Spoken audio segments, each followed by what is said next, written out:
All right. And we are live. The last word with Lord Cognito and Ebontis, fresh on that Friday morning campfire, ready to talk a lot of Destiny and maybe some other things. What is going on, Ebontis? How are you doing, sir?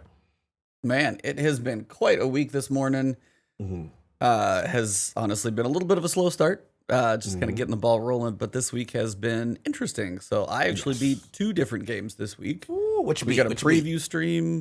We got a lot going on. So for me, finished up Neo 2, finally finished Oh, the salute. final boss, everything. Wow. Salute. So, but How's your granted, ranking? honestly, like Yeah. I'm level 118, 17, somewhere in that realm, level Mm-hmm. whatever. To be honest, like Yeah. beating that game on normal difficulty, Mm-hmm. it's not to the level of like a Nier Automata where it's Okay. like multiple endings. It's more Mm-hmm. that like the game opens up and gets even deeper. Like you now Okay. go like New Game Plus. Like I've been watching a Mm-hmm. couple videos to see like people mention New Game Plus being cool.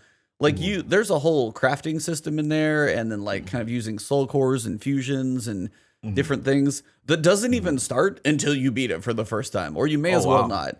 So like Okay. your gear, you can get a new tier of gear in New Gotcha. Game Plus. You Gotcha. can get like a new set of stats on there, and you can go through, and then potentially what I've heard, and so I guess what they did before because I didn't track Neo 1 as much. Mm-hmm. Um, like each DLC is going to introduce like a newer difficulty and newer levels of things. So it's like just the base run through the game that already kicked my butt enough is like what apparently they say they're just getting started.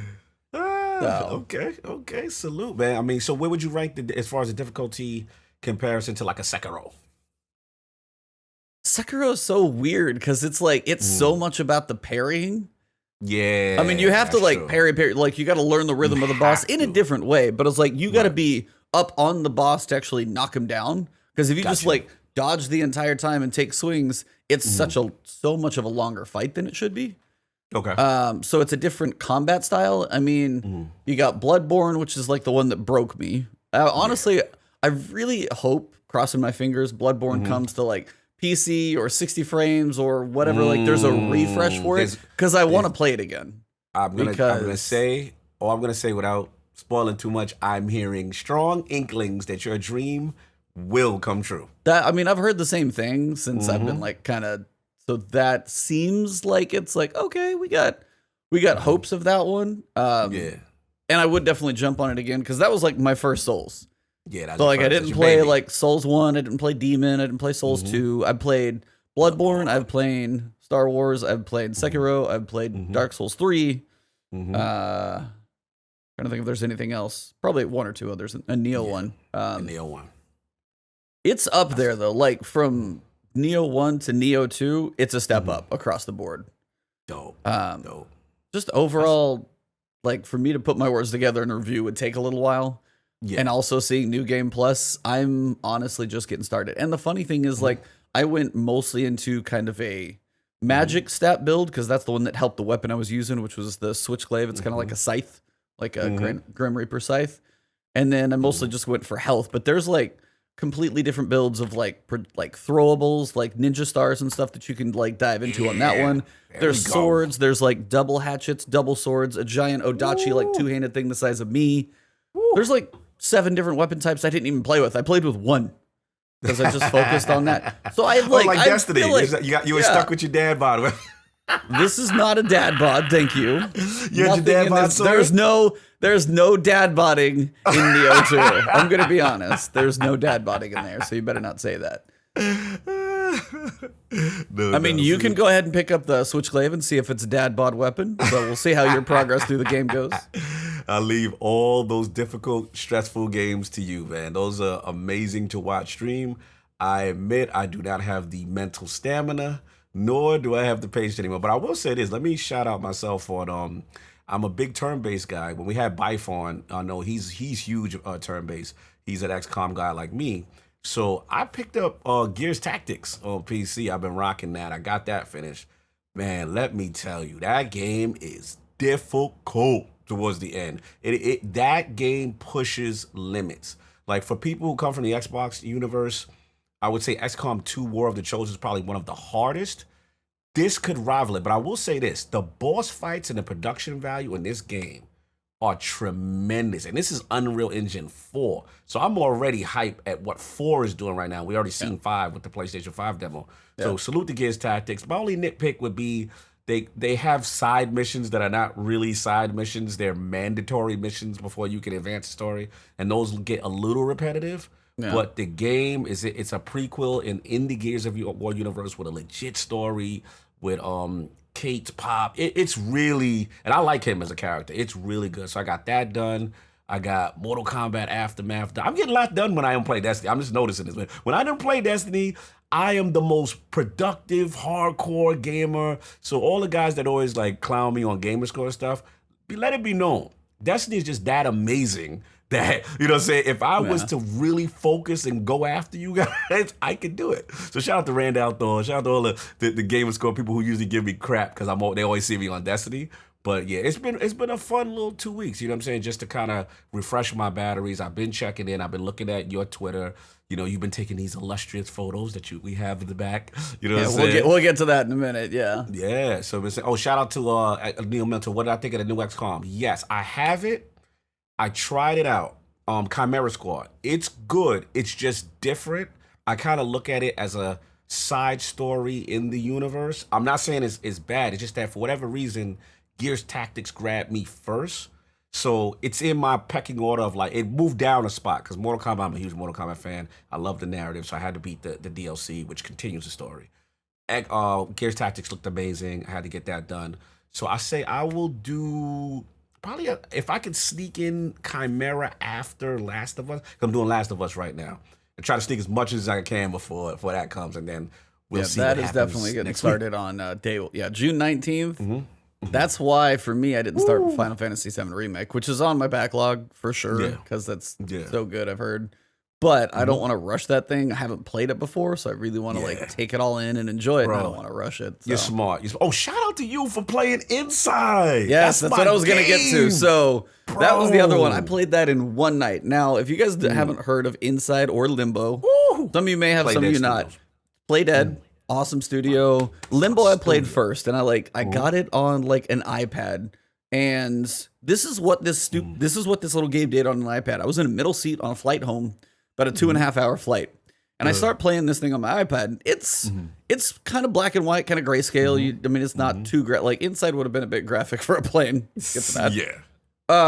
But it's still got a couple gruesome, it's platforming and puzzles and a little bit of kind of horror-ish. It's like a horror-ish platform puzzler, and we're working through. Yeah. And by the time this flight is done, the people on either side of me are like both looking in and kind of giving me contributions of like how to help me solve the puzzles and stuff like that. I don't finish it on the flight. I literally get home from the flight, and the first thing I do is lay down on the bed and finish this damn game on the iPad like before anything else happens. So that was Limbo. Played that the first time, and for the longest time I knew Inside was out, and it's been out for years at this point. I'm so proud of you. And I've wanted to play it forever, and I was just like, I finished up Nioh 2's like first playthrough, and I was like, what do I play? And then I was going through just like kind of backlog, and I remembered I was like, I still have my Origin Access, and I've got a couple things on there, and it's like, and I was like, I could knock it out in one stream, and I look, I'm like, it's about 4 hours, and I was waiting for my wife to get done with the call, so I started like 9, and I was like, it's gonna be kind of a late night, but I technically don't have to get up early, so we started. I will say the way that game with 0 words. 0 dialogue, 0 text, the environmental storytelling, the sound design, the lack of music, or when you add music, the animations that they did. It was so good. So good. And I'm not going to give spoilers away. The climactic, final piece in that one, the whole, nuts. Absolutely. What in the hell is the story? It's like a weird book that you could interpret 12 different ways, and there's a lot of people that have theories about it. But I will say the way they did the animation for Final Thing, yes. Like when you're working on puzzles and moving things around in said thing, and I'm not spoiling it because if I do, it's just crazy. You cannot be. This game is such a masterpiece. You can't spoil anything. No, so it's. If you have 4 or 5, I did in about 3.5 hours. I was I had a pretty good clip through the puzzles and stopped at a couple points, but it says about 4.5 hours if you want to do it all. And there's a couple secrets I could go back through and find, which you can hop to missions and get. But overall, Dude, I was playing through, half the people in the stream were probably watching me play through it. And there were just points it was dead silence. And it was like all I heard was the character just breathing, and you're looking in there. And then and then you hear music pick up and you're like, oh, what's gonna happen? And then just the way it was such a well done. I don't want to say little game. Like, it's an indie, but honestly, like an indie studio for even like a fifth game, people would probably kill to make one that good. Much like their second game. Dude. Yeah. Dude, they are geniuses. I mean, like I said, I'm so glad you played that game. That's one of my little smaller indie masterpieces. I was so happy it got critical acclaim, and it won a lot of game awards too. So salute to that. It's what you said about the playing story. It's the perfect game to show someone who's not a gamer. I've won people over on that game who are not gamers, and they sit there and they're like, wait a minute. All right, what if you move over there and try this? And they're over my shoulder, you know, that kind of thing. And it's an backseat it's amazing. Atmospheric storytelling, just a beautiful. I will say this though. Did you I know we've been talking real long on the other games we playing besides Destiny. I know. But I wanted to ask you, did you do the secret ending yet? No, I haven't. I need Please do. You cannot talk to me yet until you do that. It is mandatory. Basically, you got to get some special items on each level. Yeah. You do that, and then you get. It's one of the great discussion pieces in what are we interpreted happening. Right. It is. I mean, we can get philosophical with that. Oh, yeah. That's how it's good. You know what I'm saying? So salute to Play Dead Studio. My man E getting cultured. Look at the culture in E right now. Proud of you. Thanks. Not sure how to take that phrase, but as if he doesn't play anything. I was good, like, right? as I'm not cultured or something. I'm not as if sure. his other game choices are not good. I love it. Yeah. But yeah, man. So what's going on? This other thing that we like. So the world of Destiny. Sorry, guys, for the tangent, but it's been, kind of an off week. And we'll get into why there might be a little more time to have off weeks. But if you guys are watching the video, you can obviously see the background. If you're in the audio, there's a picture of what looks to be a sunrise. And it's like I pulled the screenshot from Destiny. And for those of you guys that haven't been paying attention, still be like, hey, I got my Fell Winters. I'm done until I hear what's coming next season. I have been staring into the sun at noon in this damn game for days in a row. Yes, you have. So my whole thing when it started was I was like, okay, we have 2 weeks left in the season. This was on Tuesday, like for reset. 2 weeks left in the season. I was like, all right. In my head, this is what I had kept saying on Twitter and to everybody else. This was like my claim of like question. I was like, okay, so on the 26th, we're going to have something happen with the Almighty. That'll give that a little breathing room. That thing's going to wrap up. Then you'll be like, hey, you got one more week. And then next week coming up, a week before the season starts, as they've done in previous seasons, 1 week before, Tuesday, we'll get this like 10-second teaser. Hey, tune in tomorrow at this time for the full trailer. Yep. Wednesday, the trailer would come. We'd all talk all about that and everything like that would happen. And the season would launch. Much to my dismay, log in on Tuesday and we're like, nothing, like freaking nothing. And then I'm like watching Twitter and somebody's like, you can see the Almighty in the sun. I'm like, BS. And then all of a sudden, I at first didn't believe it. And then you go in the tower and it seems that like noon in the tower is like sunset. They have to like wait like 15 minutes for the damn sun to come back up. So I've been staring at these mountains in the background way too much as well. So finally, I'm like, okay, so some people like if you squint really hard, or some people have this like fuzzy image on a TV, like pixelated monitor. And they're like, hey, you can see it. And I'm like, seriously? So I'm looking at it and I'm trying to, and I'm like, maybe I can. I'm like, all right, so let me turn my resolution on my game as high as I can, render resolution even higher. Every video setting is cranked to the max. And I'm like, all right, let me take a screenshot. And I plopped that screenshot over into Photoshop. And all I did is, if you guys know Photoshop, this will make perfect sense. But you can have blending layers where two different layers kind of like blend together, or if you see like overlays, or you'll see how somebody put like text that kind of looks like the background image. There's certain ways to like blend images together, and one's called multiply. And I couldn't probably define it perfectly right now, but as I add copies and copies of multiply, it kind of would basically make things contrast more. It would make the image of the Almighty on the sun just pop perfectly. It looks like just a perfect black silhouette on the sun. So I'm like, okay, they're not lying. Like it is absolutely for real that the Almighty is just plopped out there in the skybox, right there, sitting in front of the sun and between us and the sun. And I posted that on Twitter. It was a popular picture, apparently. Bro, you done broke Twitter now. You done got popular. No. You got hot. But, I mean, it did just a little bit of, like, the tiniest little bit of Photoshop. Because everybody's, like, trying to take, like, iPhone images on their TV and stuff like that. And people are looking at it. And I'm just like, let me just change it one thing. And I put a 60-second video out there showing, like, here's the image. I'm doing nothing. I'm literally just copying multiply layers and you can see it pop perfectly. And then I just zoom in. So it's like, I'm not messing with it. So it's like, that got a little bit of traction. Yeah, so, dude, you nailed it, bro. You nailed it. Your image was money. So the Almighty's in the skybox. Yeah, we are. What are your thoughts about that?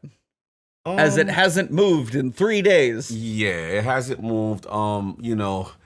Listen, we'll get into. I want to get into it. Into it was based on what the TWAB is, but what I'm going to say probably kind of links to that, and it just it was interesting that it really didn't progress much, and we didn't get this ominous thing that I thought we was going to get, like hovering, looming over. You know what I'm saying? So it's interesting, and based on what we're about to talk about with the TWAB, what they're about to talk about, I definitely have some theories as to why it is in the state it is in, but I'm going to hold that until we read what we got to read. Okay.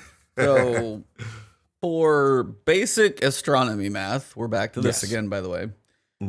I was like, okay, so I was talking with chat and I was like streaming and trying to figure out, I was like, okay, so how far away is this? Because somebody had mentioned at one point on Twitter, somebody was like, well, hey, if we can see it from our atmosphere, it should like crash in like hours once at the point we see it for the distance that it's got to travel. And I was like, okay, so we got to do the math. Uh-oh. We will get to that. We doing speed of light stuff now? What are we doing? Well, no. Okay, so obviously the planets orbit around the sun, so you could be on one side or the other. So distance isn't always going to be the same. But the average distance that Mercury is from Earth is 48 million miles away. It's a long ways. Now, for reference, the moon from Earth is about 250,000 miles away. So we're talking 48 million miles, 250,000 miles. Right. Now, the season's roughly 90 days. Ballparking basic numbers here. So if you say, hey, we start the season in the Almighty, that thing's supposed to be traveling towards Earth. Right. If that's the case, on average, it needs to travel 500,000 miles a day. It needs to travel twice our distance from the Earth to the moon every day. It needs to travel twice that in a day to make it here. Now, if there's like space and acceleration, it should, in a sense, be like gaining speed the entire time. So the idea that it's not moving in the game, for math's sake, usually when Bungie's like really all over this stuff, is the point where I'm like, all right, it's a video game and I have to stop.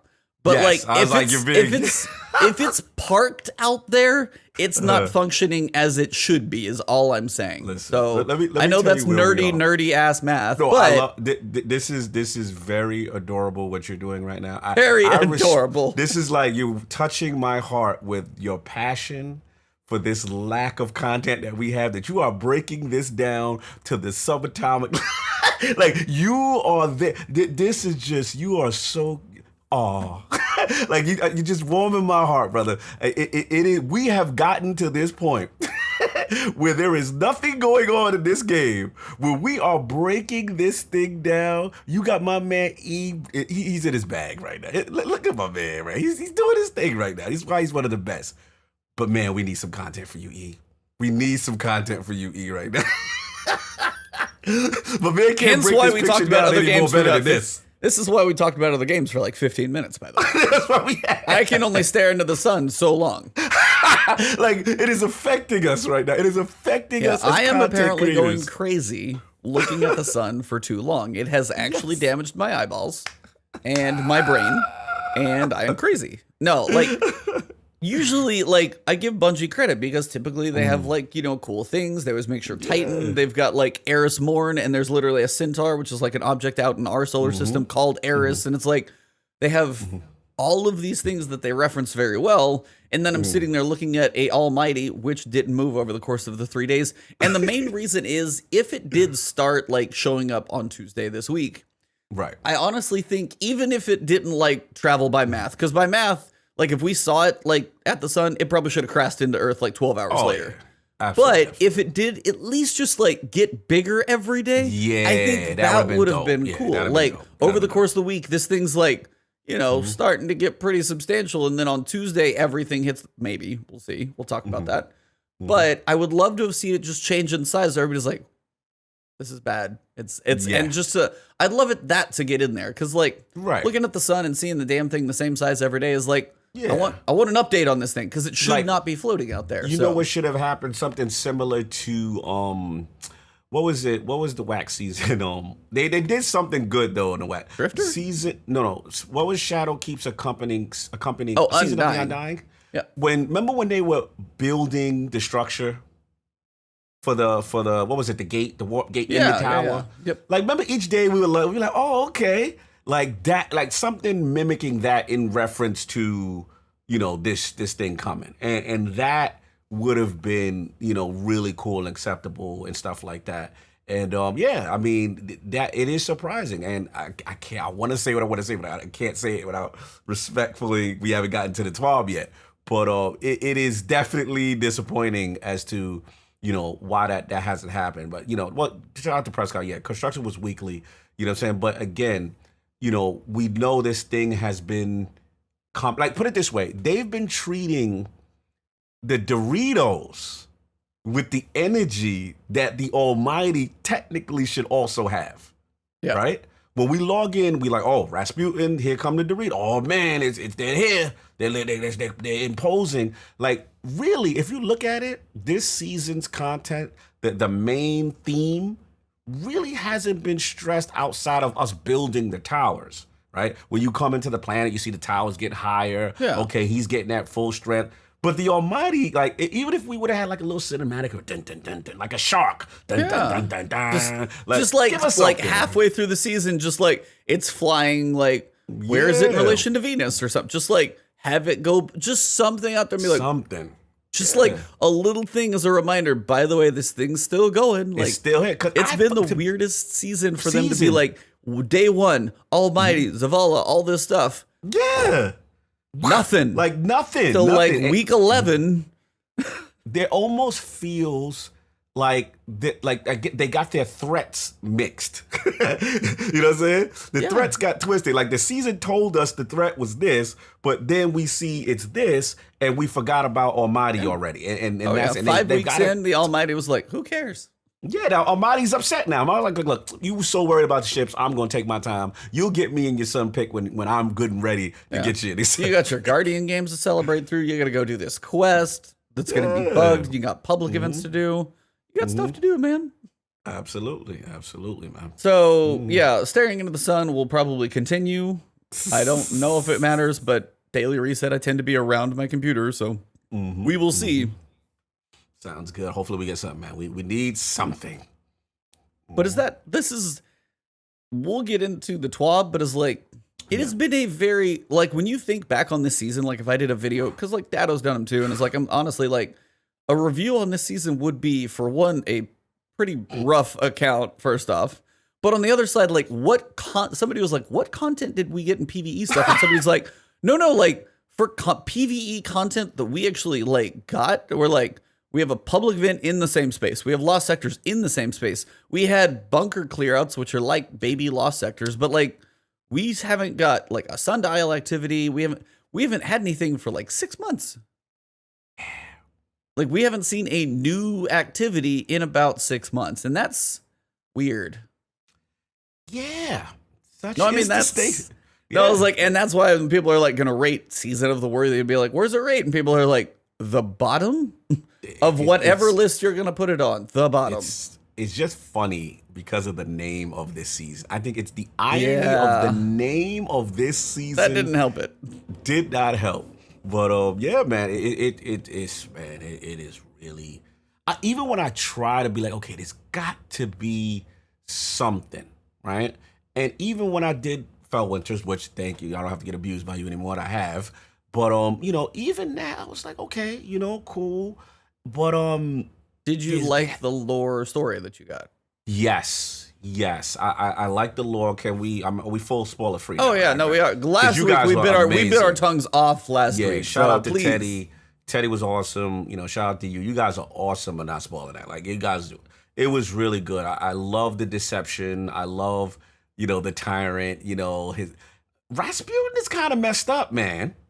You know what I'm saying? Like, so basically, he had, Feldwinter living amongst us and, supposedly running back. But, obviously the light and his, thing for humans changed. Now, what's cool is the lore on the shoddy was really cool because you see him, I believe he's talking to Lord Timur, and it was like keeping the secret of like what you actually are. That Feldwinter is actually part of he's part human, part guardian, part Rasputin thing, kind of thing. And just to find out that the Iron Lords, the Siva was Rasputin, man. Damn Rasputin. Yeah. You know what I'm saying? But I love the emotional side. Apparently, obviously, Rasputin does have some regret, obviously. Yep. And then but the only thing I will say is this: being that he was part Rasputin, I'm just surprised that he can't, and he was an exo. He's kind of mechanical in nature almost all around. So I'm like, well, why can't he be brought back? Maybe it's a question for Bife. You know Probably what I mean? would be. I'm just curious. I know Siva kills the can kill your ghost and all that stuff too. But just for the lore guys, I was just curious. What that whole. I'm just curious that why he can't be brought back, especially being that he was part of Rasputin. I think that part of him kind of can do a comeback, but I guess they just wanted to give us some context to Feldwinter, the whole story behind the lie. Because to be honest, I thought Feldwinter's lie just meant Feldwinter himself was a liar, but the reality is the lie is who he really was. That about his mission, his initial mission and stuff like that. So it was a good piece of lore. I really enjoyed it. I have to say, Daniel Stewart. He said file. Yeah, it was like found. It was copy and it was cut and paste, not copy and paste. They did it wrong. Oh man, hilarious! That was the difference there. So I like that. No, it's like that was kind of cool about Feldwinter. You got to see the fact that it's like and the tyrant wept, and you're like, yeah. Rasputin, big AI, weeping? Question mark? Like, is there an emotional piece to like the fact of what he did and potentially killed his son per se, or however you want to reference him? I was like, it was a deep story for what was potentially like an AI type moment. And you're like, yes. And then what'd you think of the room when you got down there? That was pretty cool. I like that old bunker. I love the joint, the little, the little robot crypt, and it was cool. I really enjoyed it, man. I thought it was a nice little story. Listen, one thing I will say, as terrible as this season is, in general, one thing about the season format that I have liked is they've at least attempted story moments. And each season there's been a story moment. They at least try, not all the time they knock it out, but that one was a nice little bit. You know what I'm saying? That was cool. And I like these kind of bits. But as far as connective tissue bits, we still got work to do. You know what I mean? Yeah, it's like I was talking to like my stream too, and I was just like, how? I'm like, I was honestly wondering like, how have these stories connected? So you had like Season of the Undying, and then like as we were messing with the portal, then the portal kind of broke time. And then all of a sudden Osiris is over here with the sundial, which you don't just like make in a day. Yeah. But then apparently the sundial is like, ooh, the Cabal. They want to try and fix time. So whatever Red Legion were left are trying to be like, hey, let's reverse this back and try this again. And then we brought Saint back. Saint's parked in the tower. We went from Dawn to Worthy because, hey, the sundial didn't happen. So the backup for the sundial, again, the Red Legion for like the seventh time, go to the Almighty. Yeah. And they're like, hey, let's point this thing at the last city as a futile effort to kamikaze this ship into the last city. Are we done with the Red Legion at least? Yeah, I need to be done with the Red Legion. I'm like, bro. You know it's like, can we be done? I was all about Cabal when D2 started because I've always liked Cabal because I feel they didn't get represented enough in D1. But I am Cabaled out. Like right now, it's like if it ain't Callus, I don't want to see you. I don't want to see you. You know what I'm saying? Like, shout out to Bife though. He did, or his daughter or whatever. Yeah, when Bife came on and he talked about the daughter. And that intrigued me because I do like the female Cabal flow. You know what I'm saying? That would be kind of cool. I ain't gonna lie. But for right now, let's just put it this way. You know, they are in dire need of the new race. They are in dire need of, like, we have kind of, you know, I don't say exhausted, but we haven't had enough break between the races. That's where a new one should come in. You know what I'm saying? But yeah, down on with you, bro. Like, I remember when D2 came, I was like, yo, Cabal raid. I was so open, and like super hype. And then that has been D2's thing. There's been, you gonna get this, Cabal. You gonna go back. You gonna do 4 raids on Leviathan, playing apartment 2A, 2B, 2C, like, I'm 2D. I'm good. Yeah, you know what I'm saying? Too You much. gonna get this. You gonna get this menagerie. You gonna get all this Cabal. Oh, by the way, they back. Here come they gonna try. We ain't like that you try to stop us in D2 at the beginning of the story. So now we gonna mess with the Sundial. Now, oh, you know what? We didn't like that. So now the Cabal gonna mess with the Almighty. Like the Cabal, enough, enough Cabal. We get it. You don't like the Guardians. We got it. Let's move on. The Menagerie isn't Cabal, but it's related to him because it's related to it's Callus. It's Cabal ship. Come on, Crystal. Come on, man. Come on, man. Come on, man. Don't get me wrong though. Menagerie fire. Like that's the Menagerie I don't like mind that. broke the game, honestly. Yeah. Menagerie. The Menagerie, like the precedent that set. Yeah. It broke like everybody. Like, it was a lot of fun. Then you had the multiple rewards, and then started just stripping stuff away. And then we went from that to Vex Offensive. Yeah. Then got a little bit better. This season is like, since then, man. It was like Drifter to Menagerie and Season of Opulence. Like, the contrast of those 2 seasons. Right. For one, is obviously what a lot of us are hoping is something next season. But then the fall. But like, just the contrast, we're like such a low to a high, and then it's just been kind of down since. Kind of like, And I will say this about the raid. You know what I feel? I feel like, I guess lore wise, again, Bife knows best. You know, we said how the houses are scattered and whatever. Oh, for Fallen? Yeah, for Fallen. I feel like they need a big bad. Like, Fallen needs like a new big bad to come in and, you know what I'm saying? Like, I feel like everybody of the other races got a lot of big, especially the Hive. Like, the Hive are the king of, we are scared of them. They got stuff cooking. We got Savathun. We still got things to deal with them, right?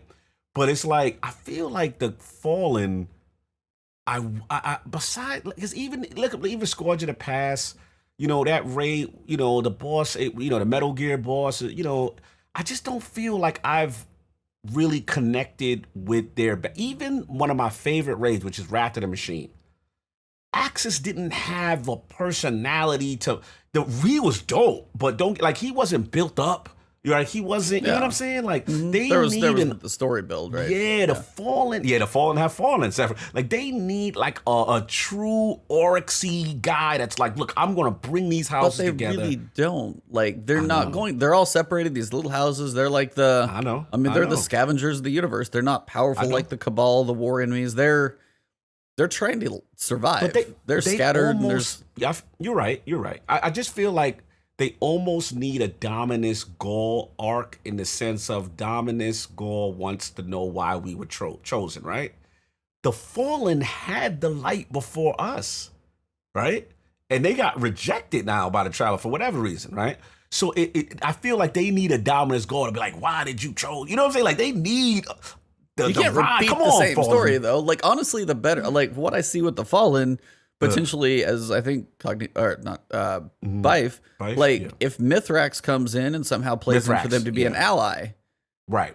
So, like, if that happens and us, like, either joining forces, they're fighting with us, we're out there on, like, patrol missions or something like that, and they're, like, they're the guards in front of the tower or the city. Like, if there's a point where potentially Callus is, like, playing games with us, he may be an ally-ish. We'll see. I don't know. Of course, people probably know that deeper.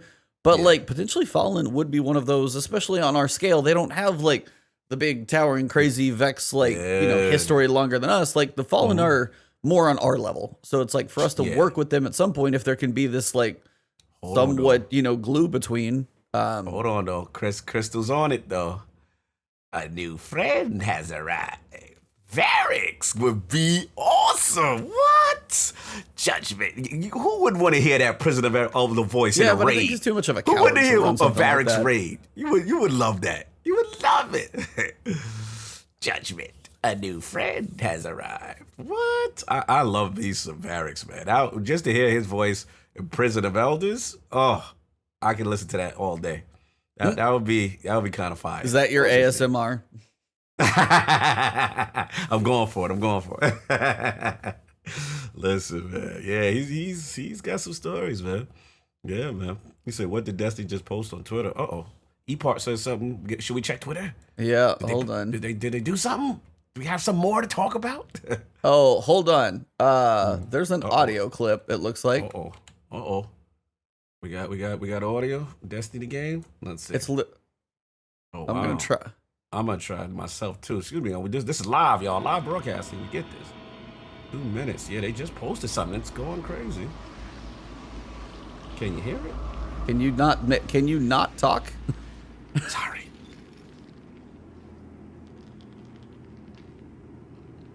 Oh yeah, I'm listening. Don't talk. Is that hard?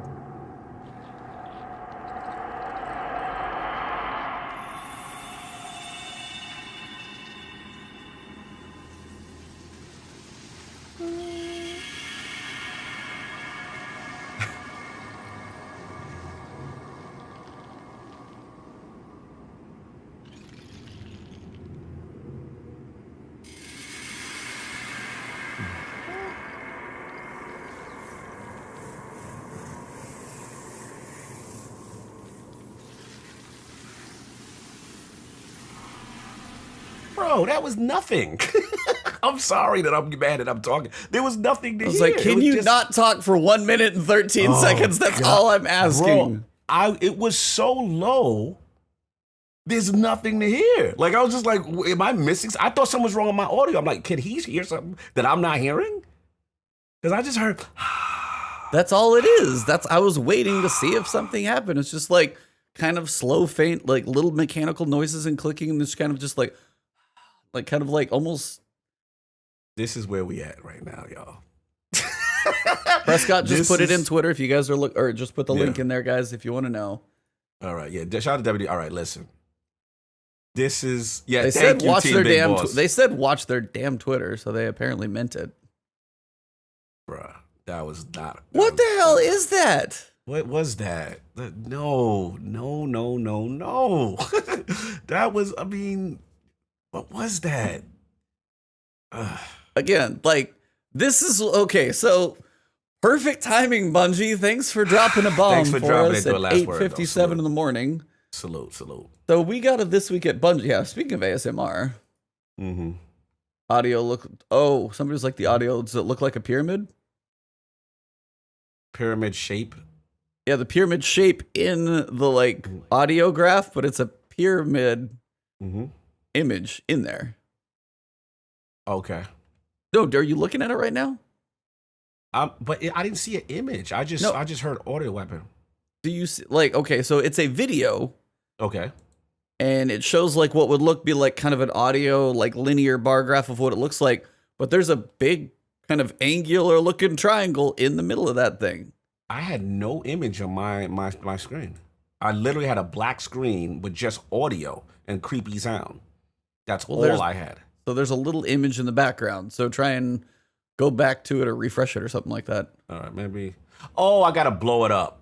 Okay, and it's pyramids. So pyramids are coming. It's the eerie pyramids. Here they are. Okay, I get what they're trying to do. Nah, man. Nah, that's not it. It's too. This is the fake deepness that I'm talking about right now. This is not it. And I shouldn't tune into Twitter. Why isn't this in the game? No. I can't give him a pass for this. Someone on Twitter. By the way, this is a weird podcast this morning. By the way, because sorry for you guys that don't know. Yeah, what we we're don't doing. normally see Destiny things live at Friday morning. Somebody was like, "Sounds like it's time to go run Garden of Salvation, see if anything's changed." Paul Tassie's like, "I doubt it, but yeah, you go do that. Somebody go do that for me. Let me know." Lore bits outside the game. Oh boy, how I thought we were through with this in D1. And then, oh, come on, they do their augmented reality games and crap like in the real world. So, but yeah, Parasito1234 says it's the audio file from the end of Garden of Salvation with the statue. That's what somebody's saying, potentially. This is what I call fake deepness.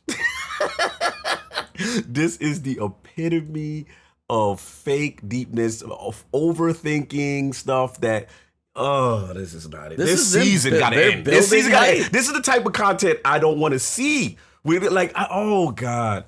Oh, my God. Yeah, man. Prescott, I'm with you, brother. Like, dramatic, this is not something. This is, I don't know if he was referencing this, dramatic. If I'm coming at you, I ain't mean to come at you if you're not referencing it. But man, what can I say? This season cannot be over fast enough. But yeah, like I will. I mean, okay, so this week at Bungie dropped, and Deej wrote it.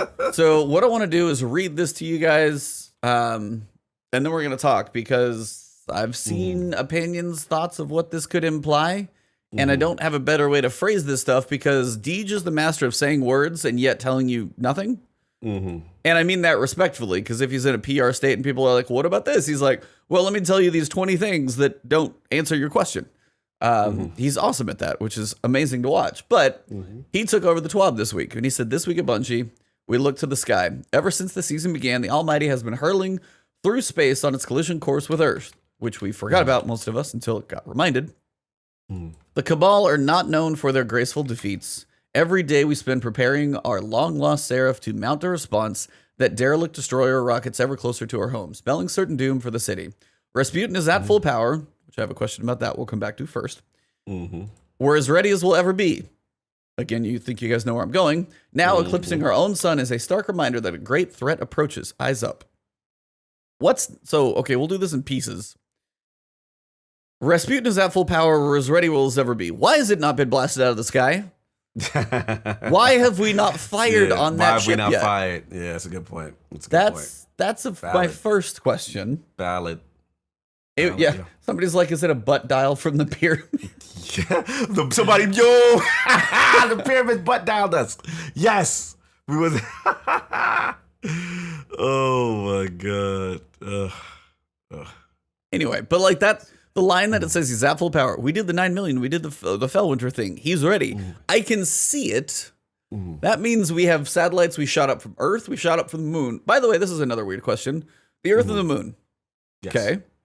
Why was the other planet not Mars? Because that's the one that's closest to Earth that would help with like triangulation and satellites and firing, as opposed to Io, which is so much farther away. So much farther away. Past the asteroid belt, by Jupiter, yet we shoot our satellites up from there. Why so far away? Because it's coming from Mercury. It's coming from the other direction. I am like, the astronomy part of my head, which I'm not an astronomer, but still, just my space knowledge is like breaking. Anyways, gotta continue. Yeah, continue. What's next? Question mark. Destiny has been a shared pastime for long enough now to have established some strong traditions. Each year we spend in service of the Guardians. We can mark our calendars by the next development milestones we'll reach, or the next event we'll attend to spread the news. Some of us have had the remarkable privilege to travel to the world and meet some of you fine people to talk about what comes next. This year finds us all in a scenario that puts us all very far away from business as usual. Basically, all flights originating from the tower are grounded.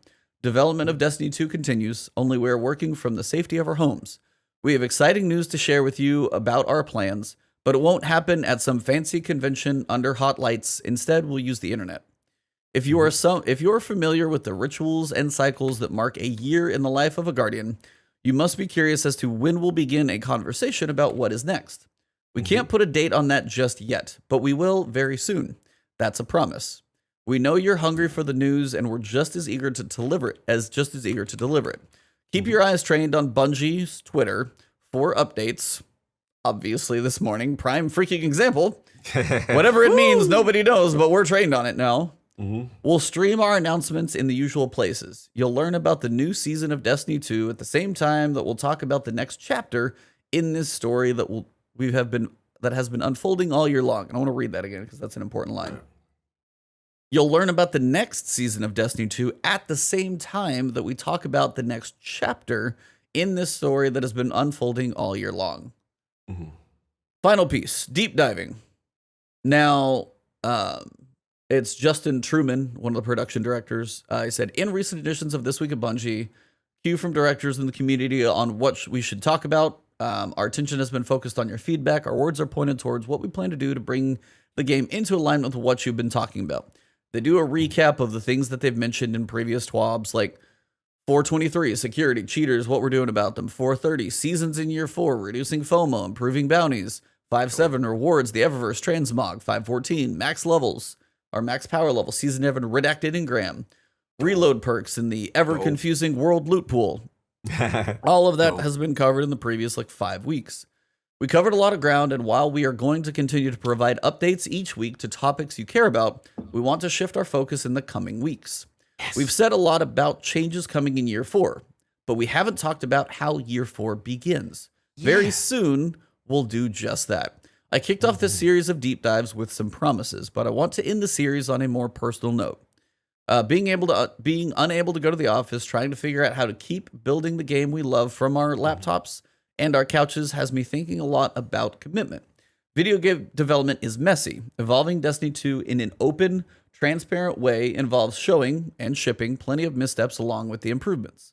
But it continues to be worth it, every step of this way, because I can honestly say this is the most welcoming, passionate community that I have ever encountered in any game, which we continue to talk about.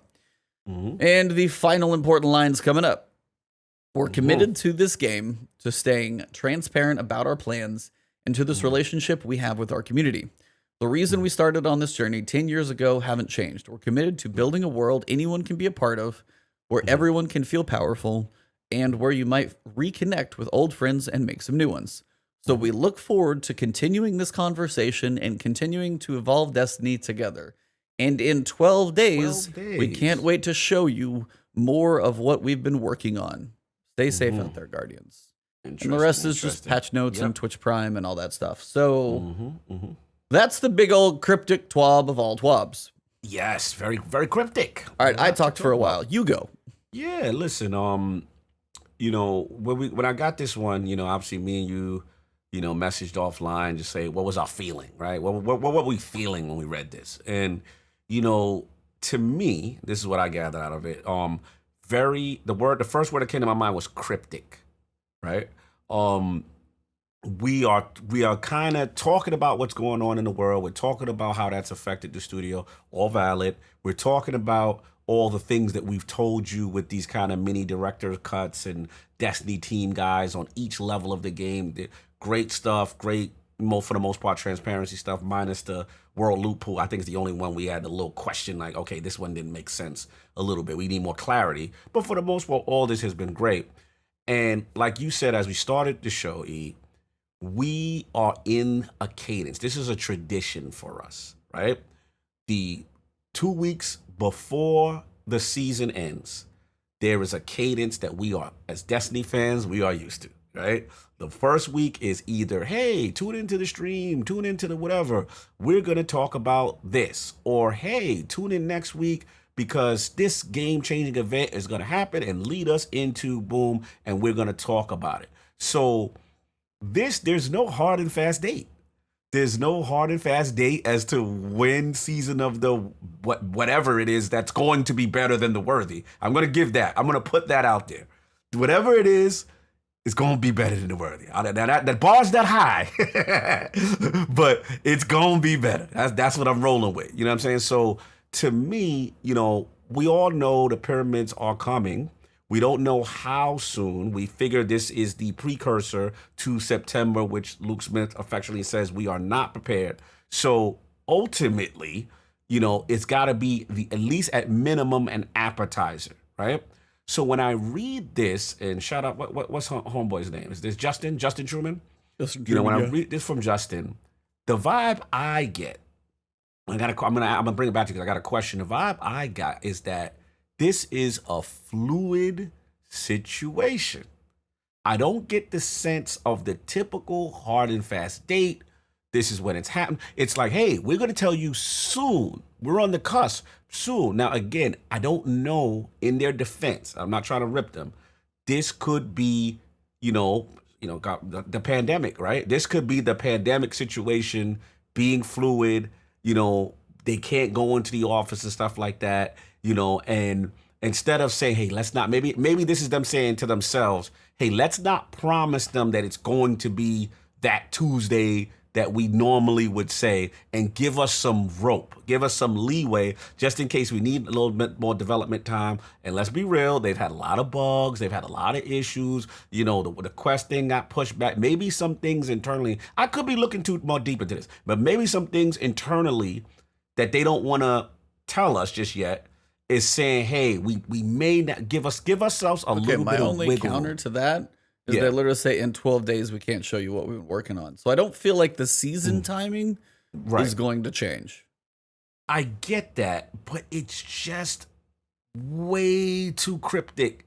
That it's cryptic for different reasons for me. This is like an unusual level of non-transparency before a DLC. And again, it could be me. I could be looking into this way deeper.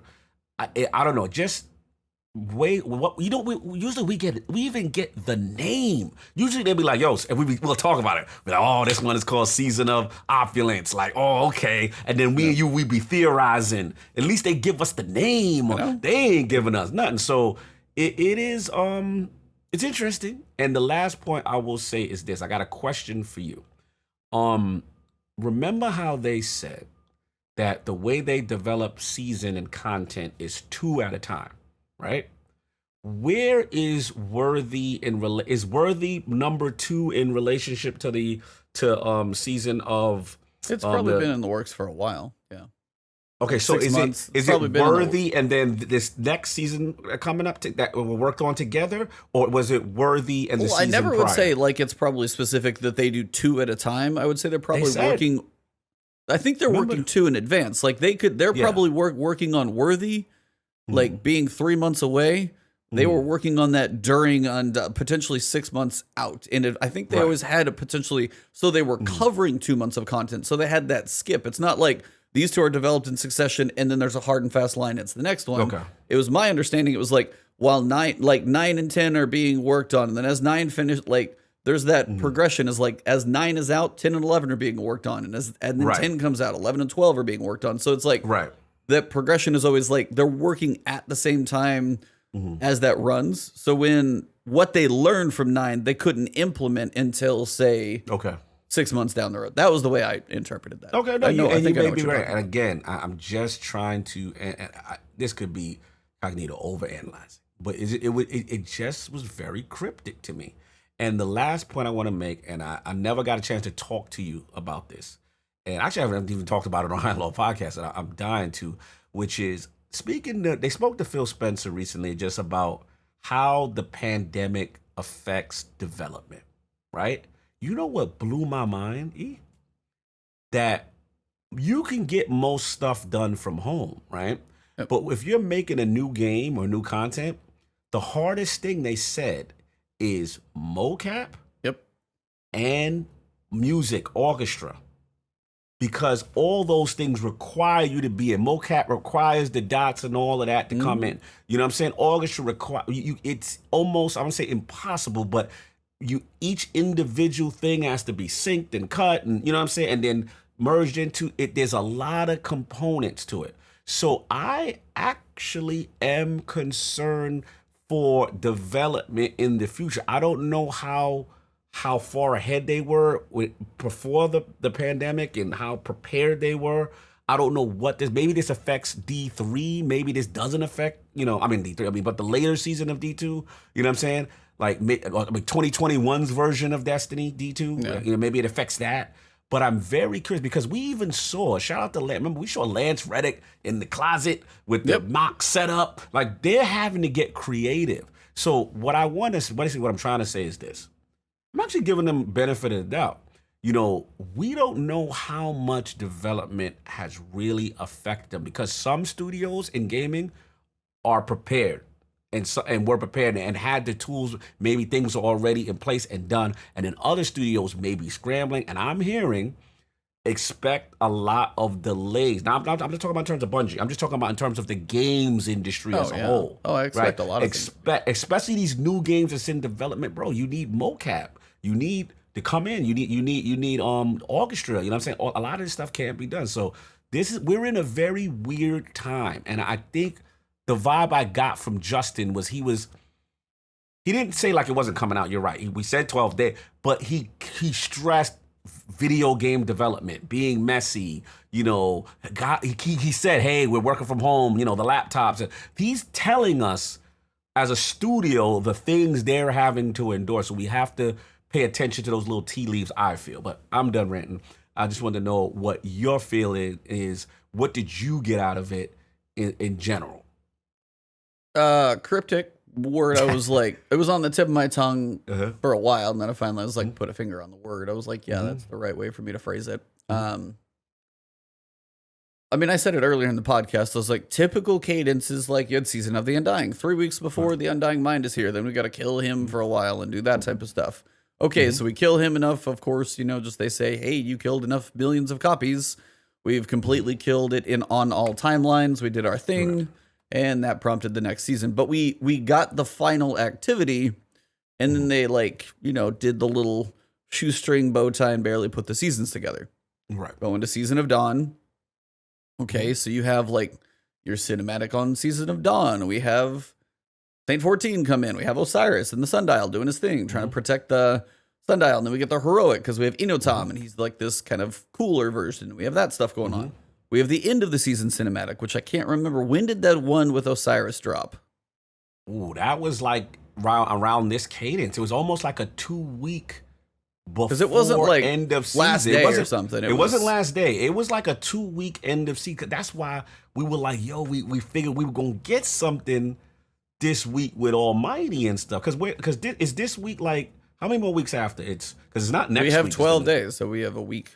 Tuesday is the final week. Yeah, so this week I thought for sure we may get something. Shout out to Aries. He said did you get the Xbox article he sent you? Did you get some Xbox article he sent you? Yep, I did. I looked through it. So he's talking about what it was a reference to? Yeah, he's talking about the 60 frames and how they're like upscaling. As far as the advancements with Bungie, as far as that's just the way for backwards compatibility of just like how it's just going to be able to take your games like up a notch. Oh yeah. That's all amazing. That stuff, the compatibility journey and everything like that. Like there with are so many things going on between of what the SSDs can do and what the new technology is going to do, and just like it's like. And the quote here is like, we're able to create whole new classes of innovations, including the ability to double the frame rate of a select set of tiles from 30 to 60 or 60 to 120. Literally, if you're just like, frame rate, double. I mean, it's not as easy as snapping my fingers, obviously, that's stupid. Right. But the fact that they can take games that typically run at said frame rate, this is the resolution, this is what they're built on, now they have the power to be like, we can do that exact same thing, just run it at 60 frames. If they're able to just find that switch in that power to be like, here you go. It seems with Xbox, bro, like that article that Aries is talking about, that was super impressive. They're talking about any games without any boost mode or whatever, and you're getting 60 to 120 frames. That gave me full confidence in Destiny on console in the fall when it comes out. But back to your point with the whole with the TWAB. Oh yeah, NVMe storage is going to be glorious. Ooh, beautiful. So, obviously it says keep your eyes trained on Bungie for updates. Prime example, live in the middle of the damn podcast, so that's fun. We'll stream our announcements in our usual places. You'll learn about... So, for me, before all this stuff went down in the last, 24 hours, theory, Tuesday was potentially going to be Almighty. And the reason I wanted the Almighty to be on Tuesday is because what I had figured is Tuesday the 2nd was going to be a teaser. Wednesday the 3rd would be the trailer. Right. That's all about the redacted. And I went back with the stream and we went to watch one of the old Moon Vidocs. You're good.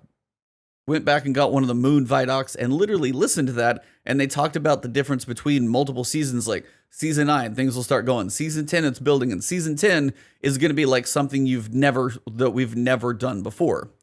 So if season 11 is something they've never done before, we're at a point where if they're going to make something that big and grand of a promise back in September, they had this planned. So then I'm like, okay, so if it's big and grand, they want to tell us about it. So I was like, if the season 11 trailer was going to be on Tuesday, Wednesday, that time frame, and Almighty somehow happens on the same day, I was like, the cool part of the Almighty cinematic is going to get to live for like an hour before they turn around and like, hey, here comes the teaser, here's the trailer, and the Almighty's forgotten. And I'm like, that would just put the literal nail in the coffin of the season that has already been questionable in the first place. I was like, so I wanted time for the Almighty to breathe. That's obviously not happening because it's parked out there for whatever reason. So, okay, so then I was like, all right, so maybe next week everything does happen. All together, we get the Almighty, we get the teaser, we get the trailer. Maybe that's what happens. And then you'll learn about the next season of Destiny 2 at the same time we talk about the next chapter in the story that has been unfolding all year long. So they talk about the next season and the next story, but it seems to be with the pyramid ships on the light bright wall and all that stuff, that whatever is going to be happening, they can't tell us because it's going to tie into the fall as well. That's my guess. What I was just about to say. That's literally what I was about to say. I think that's what's going on here. And I think, you know who said it, but I think W.D. Prescott said it earlier. It almost feels like the Almighty was really just a distraction for what they really want to do. And to your point, there isn't the proper time payoff for Almighty to really get its just due. It's going to be, the vibe we're getting is bam, bam, Almighty's done, and then this thing is happening. Yeah, that's what it seems like it's going to do. Yeah, that's where it seems, and it's just, again, based on what we're used to, it's a little different, you know what I'm saying, how they handle it. Now, I will say this, if they handle that, you know, pretty in a cool fashion, I'm not going to say all is forgiven for season 1 because it's not, but it would be a nice lead up. They got to do it right? And I think that's just been the worry this season with Season of the Worthy. It's just things have not executed right on many levels. I think that's been the theme of Season of the Worthy is execution, not lack of execution, just not hitting things and getting the feel right with this particular one. So listen, I'm hoping they at least put a nice little bow at the end of this, because it's just been a horrible season. I mean, there's just no sugarcoating it. This is just where we are. Now, I want to see the transition. You know, does this thing blow up? Do we get our debris? Do we, you know what I'm saying? That's what ties into. Yeah. And again, Tassie had a good article, and it's what you could dream and hope for, but I don't expect it in a season level thing. Yeah, expectations very low. Now, there's the leaked footage out there of a damaged tower. The place behind Eververse, there's apparently this a piece that crashed. So potentially whatever happens with the Almighty, maybe some of it does come crashing down and a piece clips the tower or something like that. Now, what I would love to see, not going to happen. It's a season. I understand it. Unless it's something they've never done before and they blow my skirt up. But I would love if somehow they explode the Almighty and then the new map for the European Dead Zone or whatever has a chunk of the Wing Almighty across the zone here, and there's debris in the actual game from this giant ship.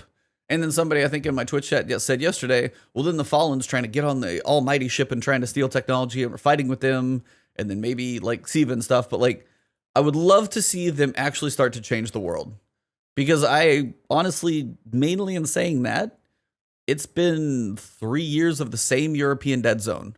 They need to mix some of these areas up. You are muted, by the way. Oh man, yeah. Just letting you know.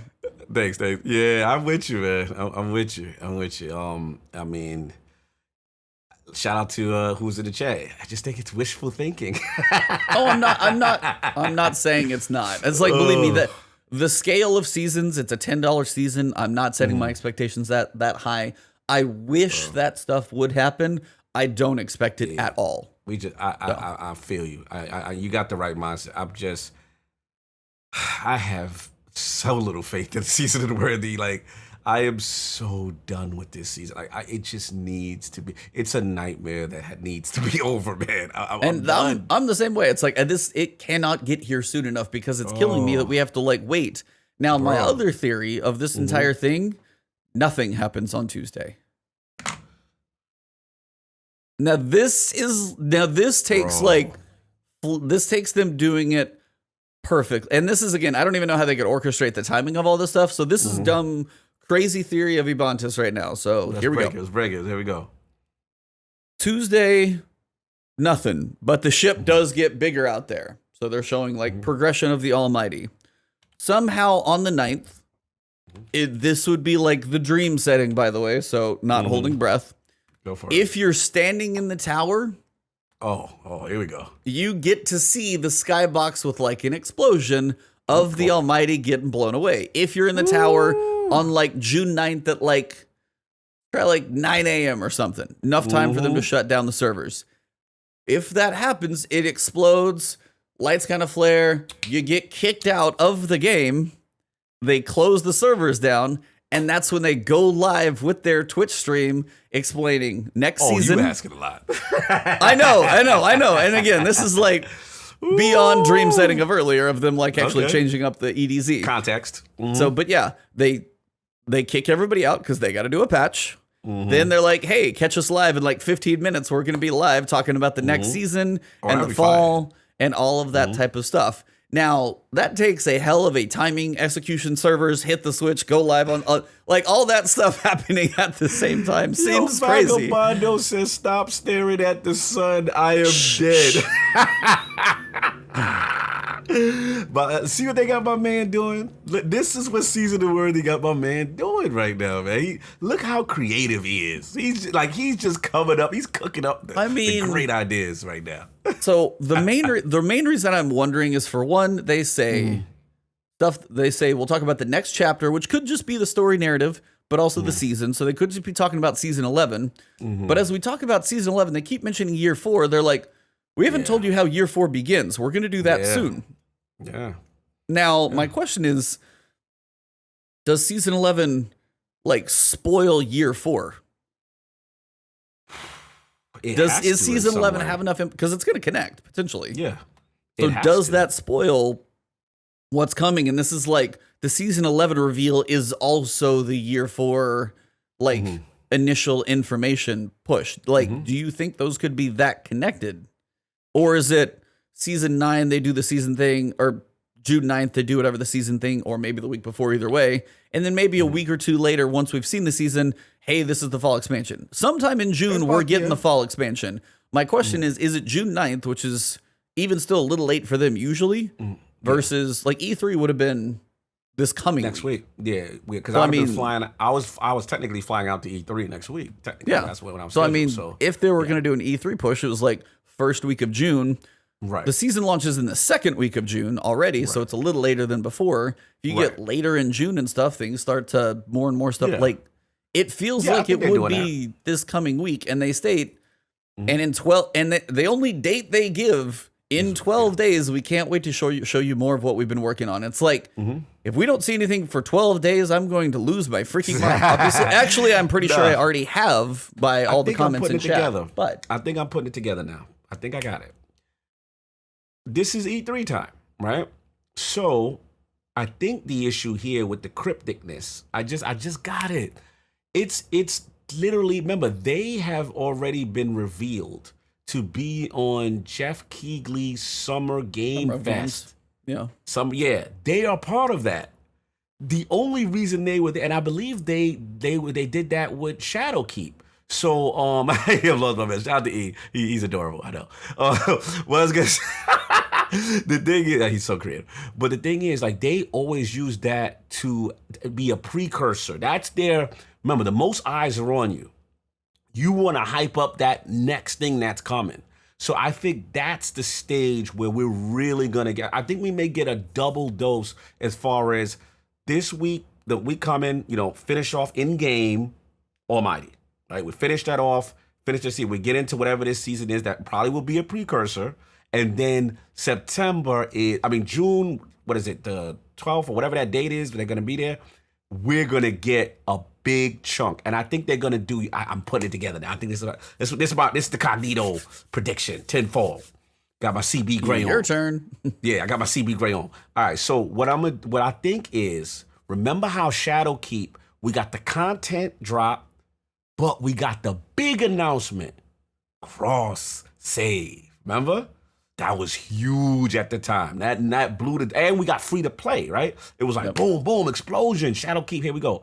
What I think we get is something similar in the sense of, hype whatever the new name of the expansion is, cinematic trailer of whatever we're not prepared for, and then boom, next generation consoles guaranteed, 60 frames. Because remember, next gen is coming. All the new systems have to start, for the most part, PlayStation 5. All these guys got to start revealing now. This June is the month for next gen consoles to get hyped. Sony's better do their crap like next week, I swear. Yeah, I'm here. No, I've heard. Shout out to Jason Schreier, who we've had on I know. our Everybody podcast. thinks like, what is it, the third Wednesday? The third, yeah. It's on. So that's remember, next week PlayStation's gonna talk. You know what I'm saying? The week after, this is maybe. I think they're talking. This is the next gen cadence. Now, ISIs don't get gas. I feel you on crossplay. I don't know. You know what I'm saying? I would love for it to happen. I don't know if we're there yet. I think here's the thing. Remember, Xbox just announced backward compatibility, everything boosting up with back compat. I think for the most part, we're going to get that 60. And they're going to talk about how much Destiny will improve on the consoles and the things they're doing. And that's going to be this whole mass media marketing push. And that's what we're getting. I think that's I could see that during Summer of Games. I still think they're going to do their Twitch stream because Bungie still does those every time. Yeah, they'll do that. So there's going to be some of their own stream. But yeah, the Summer of Game Fest will be those type of like system-wide announcements, 60 frames for D2 in the fall, that type of stuff. But they will reveal it on their own Twitch streams because they absolutely crush those things. So that will come first. But remember, their hour-long stream reveal. Luke, and not to cut you, Luke and them, you're right. They did do their Twitch stream. You're absolutely right. Remember, Luke and them then went on Jeff's stage last year and was like, yo, Destiny is free to play. Destiny has cross save. Those are huge announcements on the E3 level. So I think you're right. Twitch is where they reveal the content, right?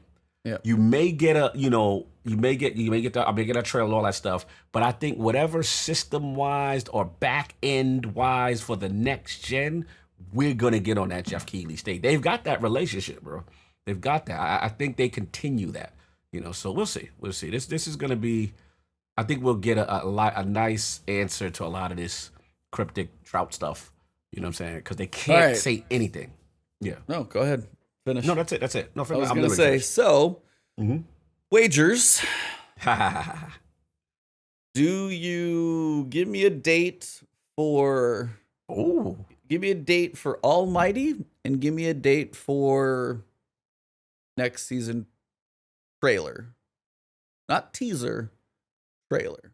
Now, when you say Almighty, you mean Almighty? When does the Almighty get blown out of the sky? That's the first one. I think that's June 2nd. I think that's Tuesday. Okay. Right? And then June 31st is not a day, by the way. Thanks. Sorry. Appreciate that, Vagabondo. No, not you. I'm giving Vagabondo crap. He did that on purpose. Oh, June 31st. June 31st. Oh, yeah, I just see this message. Okay, got it. Yeah. Yeah. So you're June 2nd, Almighty trailer date for Season of the Redacted. Yeah. I think trailer date for Season of the Redacted. Man, June 2nd, they blow it up. Because June 9th has got to be the season, right? We've already... I mean, the season ends in-game. The season still shows, like, we have 11 days left to play. Right. So that is June 9th. Yeah. Right. So June 9th. Okay. That's the new season. They've got to do the trailer, I'm going to say Thursday on that TWAB day. I'm going to say the 4th. I'm going to say June 4th. I'm looking at the calendar right now. Because, that would be perfect. Because PlayStation announces their thing. We're going to get a whole bunch of next generation of game announced. I'm going with the 4th, man. I'm going with the 2nd is the blow up. End the season kind of abrupt with the Almighty, but we get it done. 4th, we start getting what the hell the new stuff is about. And then the 9th, we just go right on into that bad boy. That's what I'm rolling with. Okay. That's what I'm going with. Where you at? Dano's like blown out of the skies and taken out. That thing's the size of the planet. See, that's why I would love to see that thing crash into the European dead zone. I mean, it's massive. It's like your heart's in Armageddon. the You right blow up place. the asteroid. Now it's just 2 smaller asteroids. It's still freaking huge. Like, so Ironside's no more exclusives. I don't think it's gonna happen. I think I will say this though. This is where I think you are onto something. Somebody's gonna get the marketing deal. That's different. That we gotta pay it to, and I already got my money on who that gonna be. well, of course, I know where you lean, and I know why. Yeah, you lean listen, there, Phil Spencer and Pete Parsons love doing streams together now. They love being on camera together. Destiny was, if you have the xCloud service, Destiny is free on the xCloud service right now. That Phil Spencer, I told y'all, Destiny's one of his favorite games.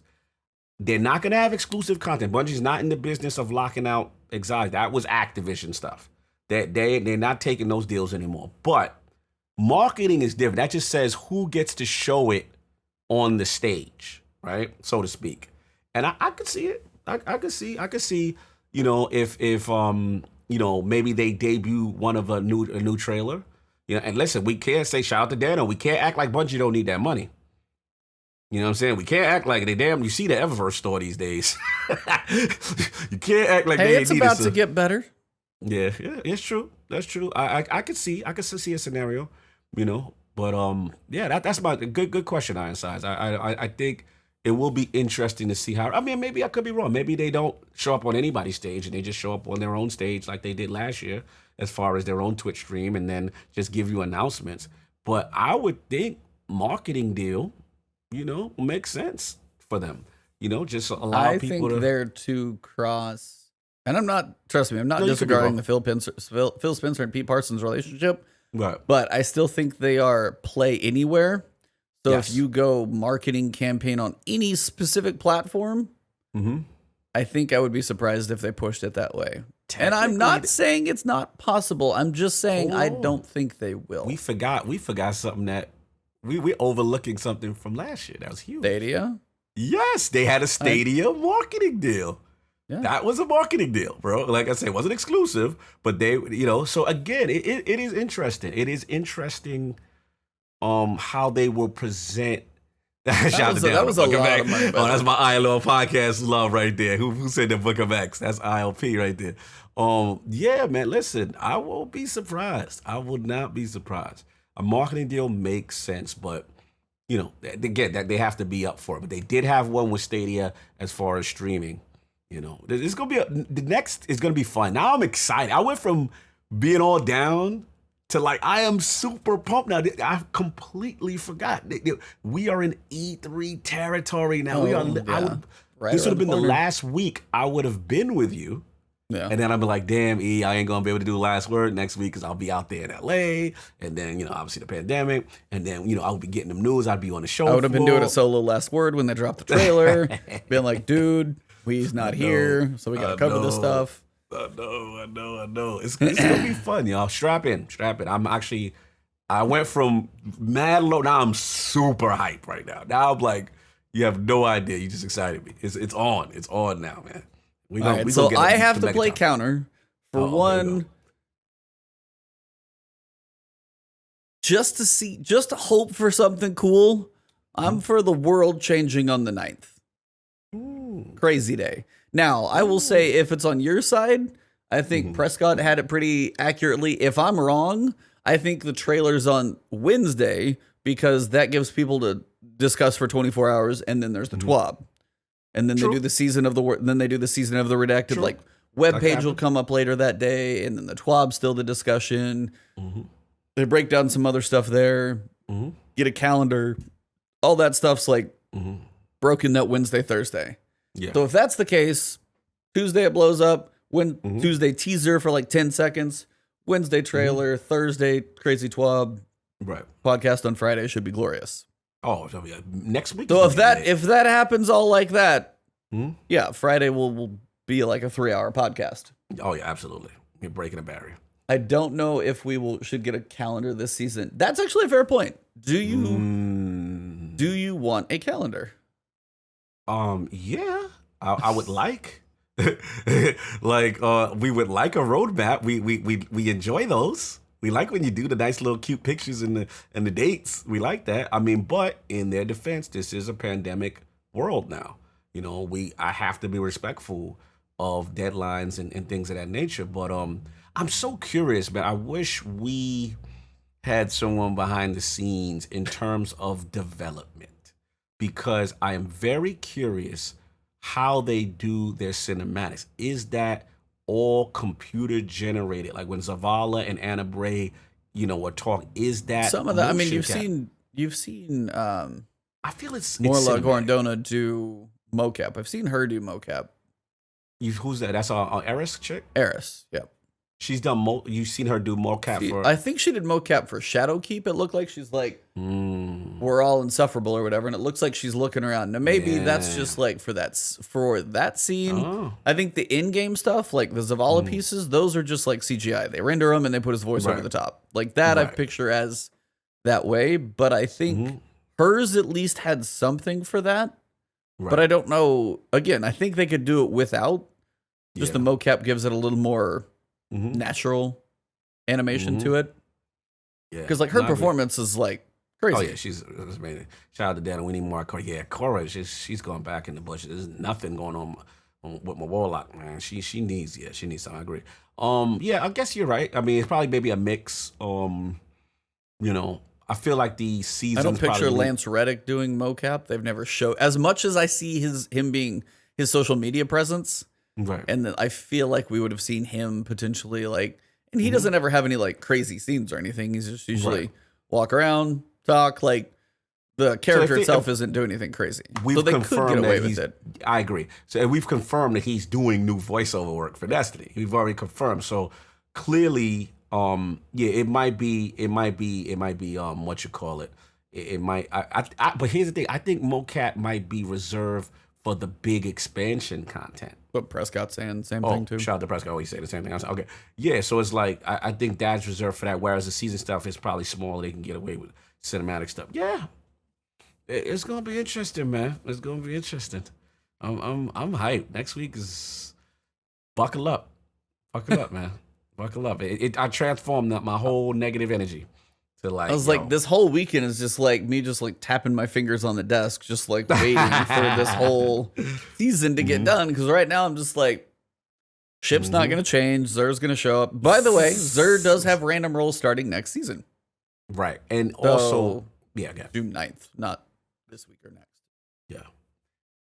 I anticipate next season being like a Warmind kind of a season, which was a prelude to Forsaken, where a lot of smaller systems get introduced and gameplay changes that are beneficial before we get those massive ones in Forsaken / season of the whatever. We got like exotic catalysts and Warmind. Yeah, well, I love Warmind, man. Well, Warmind introduced a lot of cool things.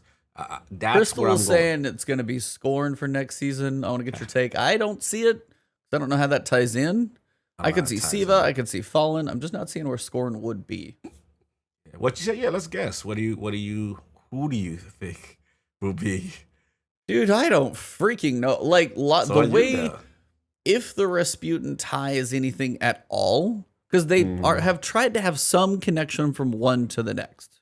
So even if it's like a shoestring's worth of a tie, there's some little inkling between the two.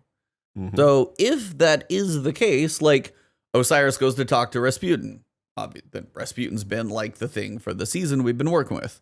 Okay, Rasputin had the little like Fellwinter Siva tease background. Siva's locked in. Right. I could see it being Siva related. Okay. So there's been some funny things that like fly through my Twitch chat at some points when I'm playing, and somebody was like, what if, it's a shot at the Almighty that doesn't miss, or maybe the Almighty crashes, or something like that happens because instead of firing at the Almighty, Rasputin fires at the pyramid ships to like slow them down. I was like, that'd be cool. I don't see it, but I'd love to see something kind of like that. Or is it the fact that Siva is something, if we can harness it for the good, and obviously not let it go bad, but because, I mean, there's been too many. You've got the transmat effect. You've got the ornament for both a weapon Yes, good and point. the chest. Like, Yeah, good Siva point. has been plastered all over this they've been season, hinting. like everywhere. They've been hinting a lot, So yes. maybe Siva's a way that Rasputin's like, well, hey, you know that bunker that killed my son? Go back down there. Let's see if we can get this thing harnessed up, because those pyramid ships aren't slowing down next season. They're going to be at Earth come the fall. So Siva might be our way to fight them. I agree. I think it will be used for Guardians to weaponize against, because like you said, it's been hinted all over Eververse. I mean, Lord of Wolves now has a Siva version. You know what I'm saying? There's a lot of Siva-fied stuff. So yeah, they are definitely. It does feel like it will have a role, you know, coming up soon. The question comes down to, you know, whether it's going to be this season coming, or, you know, the big season of the You're Not Ready. That's the question as to when, you know, we're going to get it. But I do agree. I think Siva is definitely going to be a factor.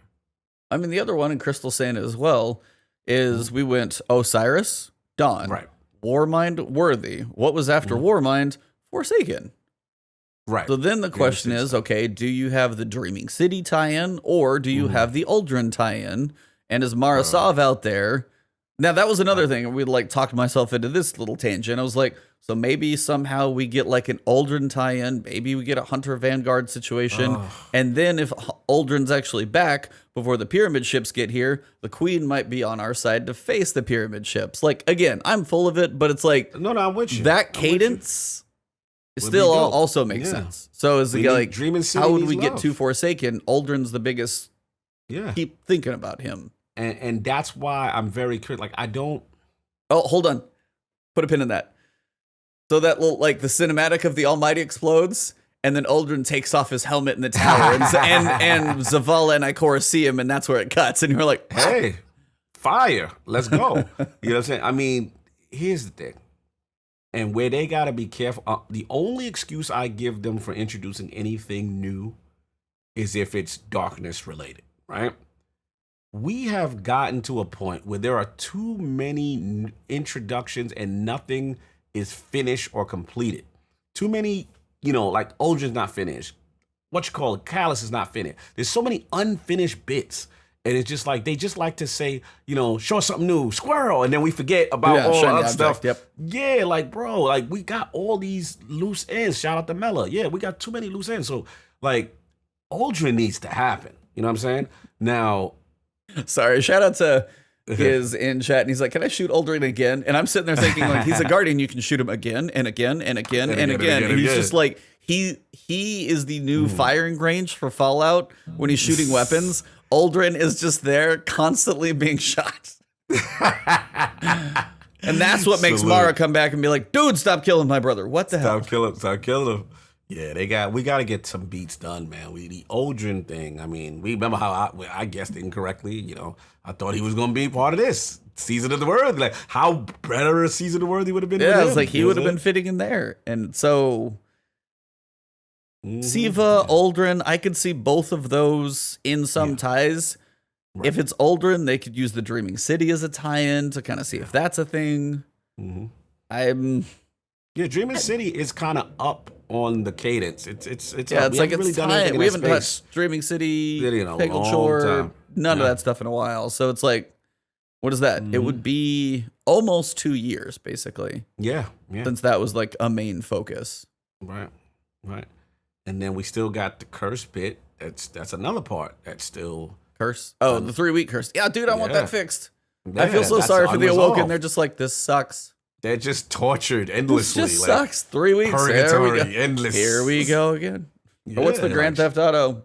Here I go again, or even marching in, like every day, waking up, back to it. Hold on, back to the grind. Like, yeah, man. I mean, it's so many beats that we got to get done. But yeah, the cadence is definitely time. You know, maybe that is next season. Maybe they push that up, and then, you know, we heard the rumors of Europa when it comes to darkness and stuff.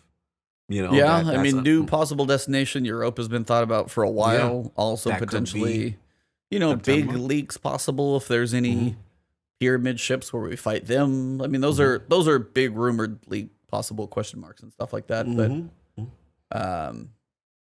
yeah, I want to know. I don't have a. I'm like, we're talking ourselves in circles. We could be Dreaming City, or we could be Siva.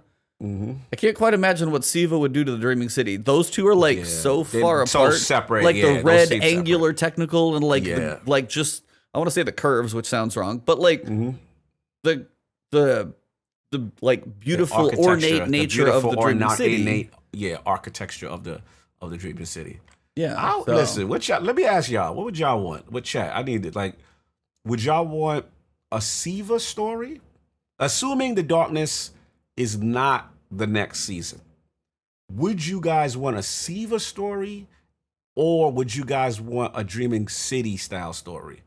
You know what I'm saying? Like, okay, I just guess. So Crystal says Siva. Hold on, I'm gonna put a poll up there. I can do that. Yeah, put the poll up. I'm very curious what people want, because obviously if you're in Siva a ton, you know what I'm saying? Siva related or Dreaming City Aldrin. Okay. Put that poll going. 3-minute vote. Get in there. Get to voting. It's up. Yeah. So click above the Twitch chat and you guys can vote. Because I could see both being viable and both actually have fitting ways that kind of tie in. I could see Aldrin bringing Mara back as a way to fight the pyramid ships. I could see Siva as a way for Rasputin to help us fight the pyramids.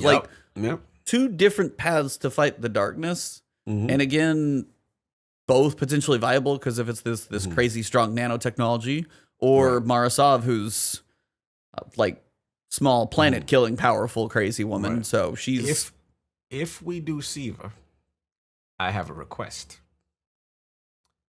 My man Saladin needs answers. Oh, dude, he would be a perfect person to tie in. He would be perfect. And also pissed. Dude. Yep,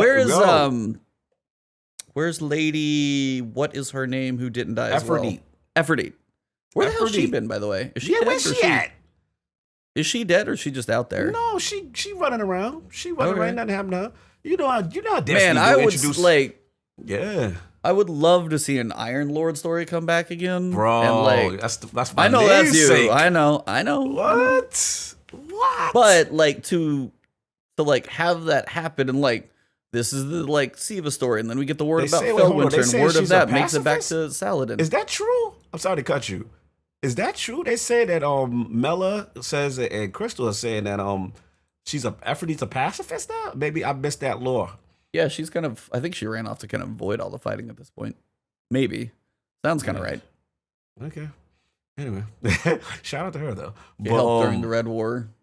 Okay. Yeah, I'm curious. She just went away. Remember when she was like hosting Iron Banner for a bit? Remember that? Yeah. That was cool.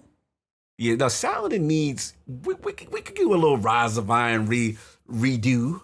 Oh man, yeah, Saladin, definitely cool. So honestly, we're pretty split. We're 43% for Siva, 57% for Dreaming City and Aldrin. So, but I mean, that's both could work is kind of what we're getting to. So yes, I agree. It's interesting. I mean, oh yeah, give me that old school Iron Lord armor. Yes, I want pauldrons in my chest. I want hot fire all around me. So okay, here's the only problem. That's going to be a reissue for the 5th time. No, we want that one. But we want that one. Come on now. Again, we want that one. We want that one. I know. Yeah, we want it. What? We won't.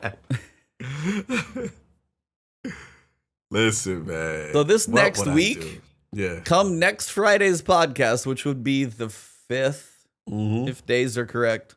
June 5th podcast. We're going to hopefully have some stuff to talk about, or... we are going to be pulling our hair out waiting for stuff to talk about. If I'm right, I am honestly going to be happily surprised. I just don't see them pulling that off. As they're already tweeting something now that honestly leads me away from that.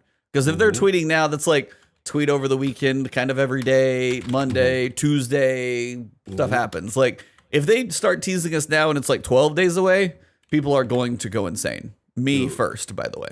Let me say this, and I know we got to talk briefly. I'll talk briefly about Outriders in a bit, but that's the thing Destiny does well. Like when it comes down to marketing the next content, man, you know what I'm saying? So I buckle up, man. Buckle up.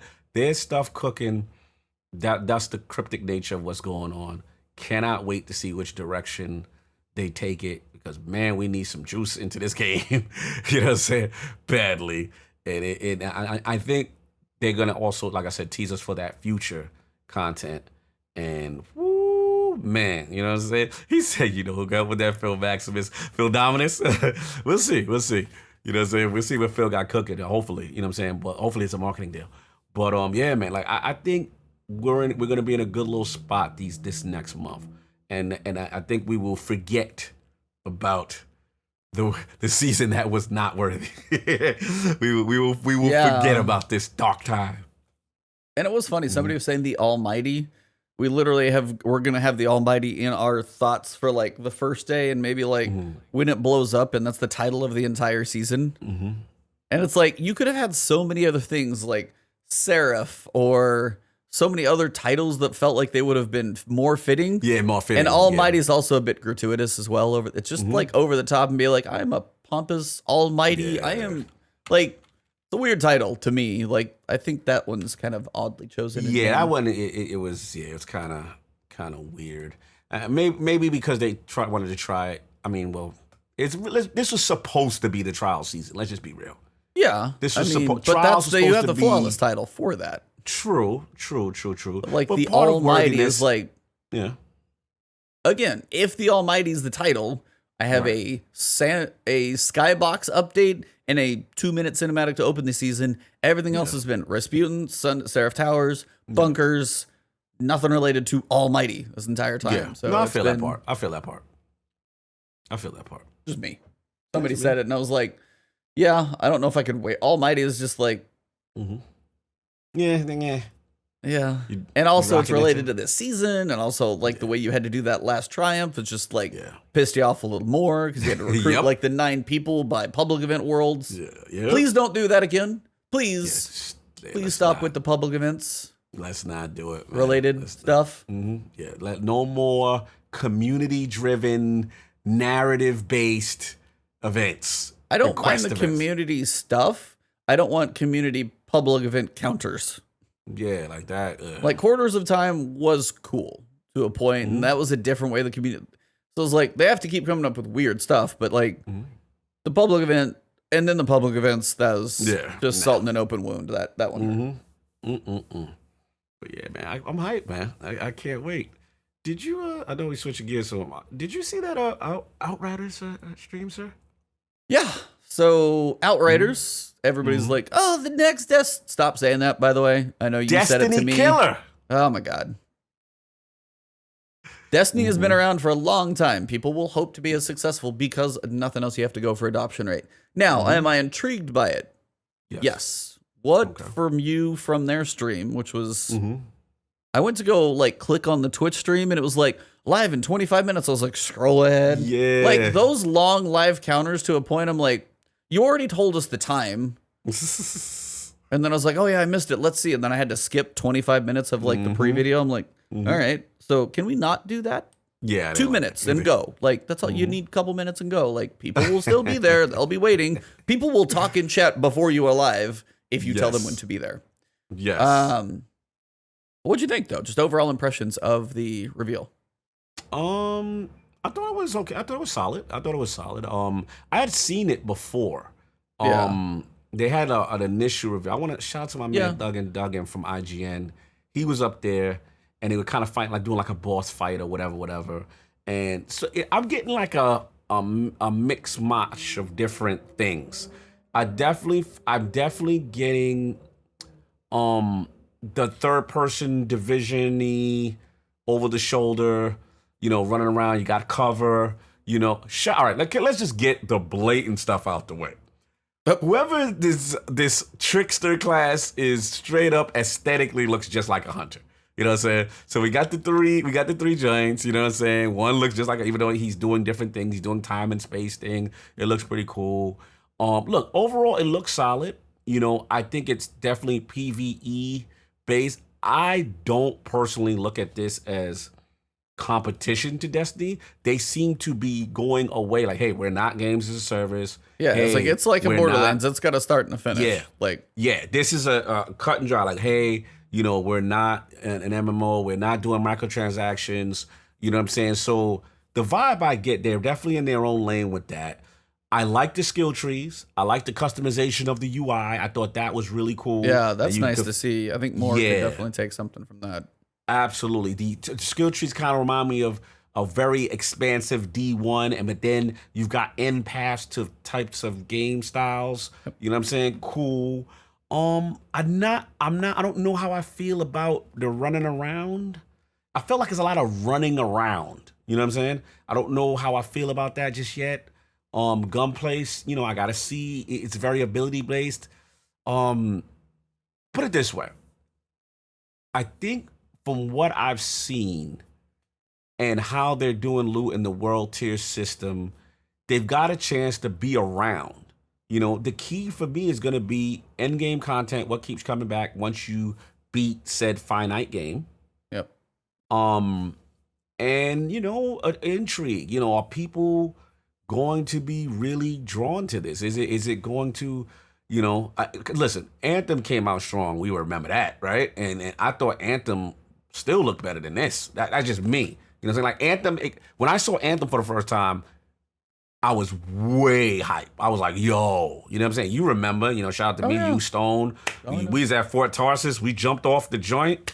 We was like, oh, this is something. This is it. Now, I don't know if it has that initial feeling. I don't know if it's the world. It's something about nothing's just screaming to me like, yo, this is it. It's like kind of another dystopian alien planet situation.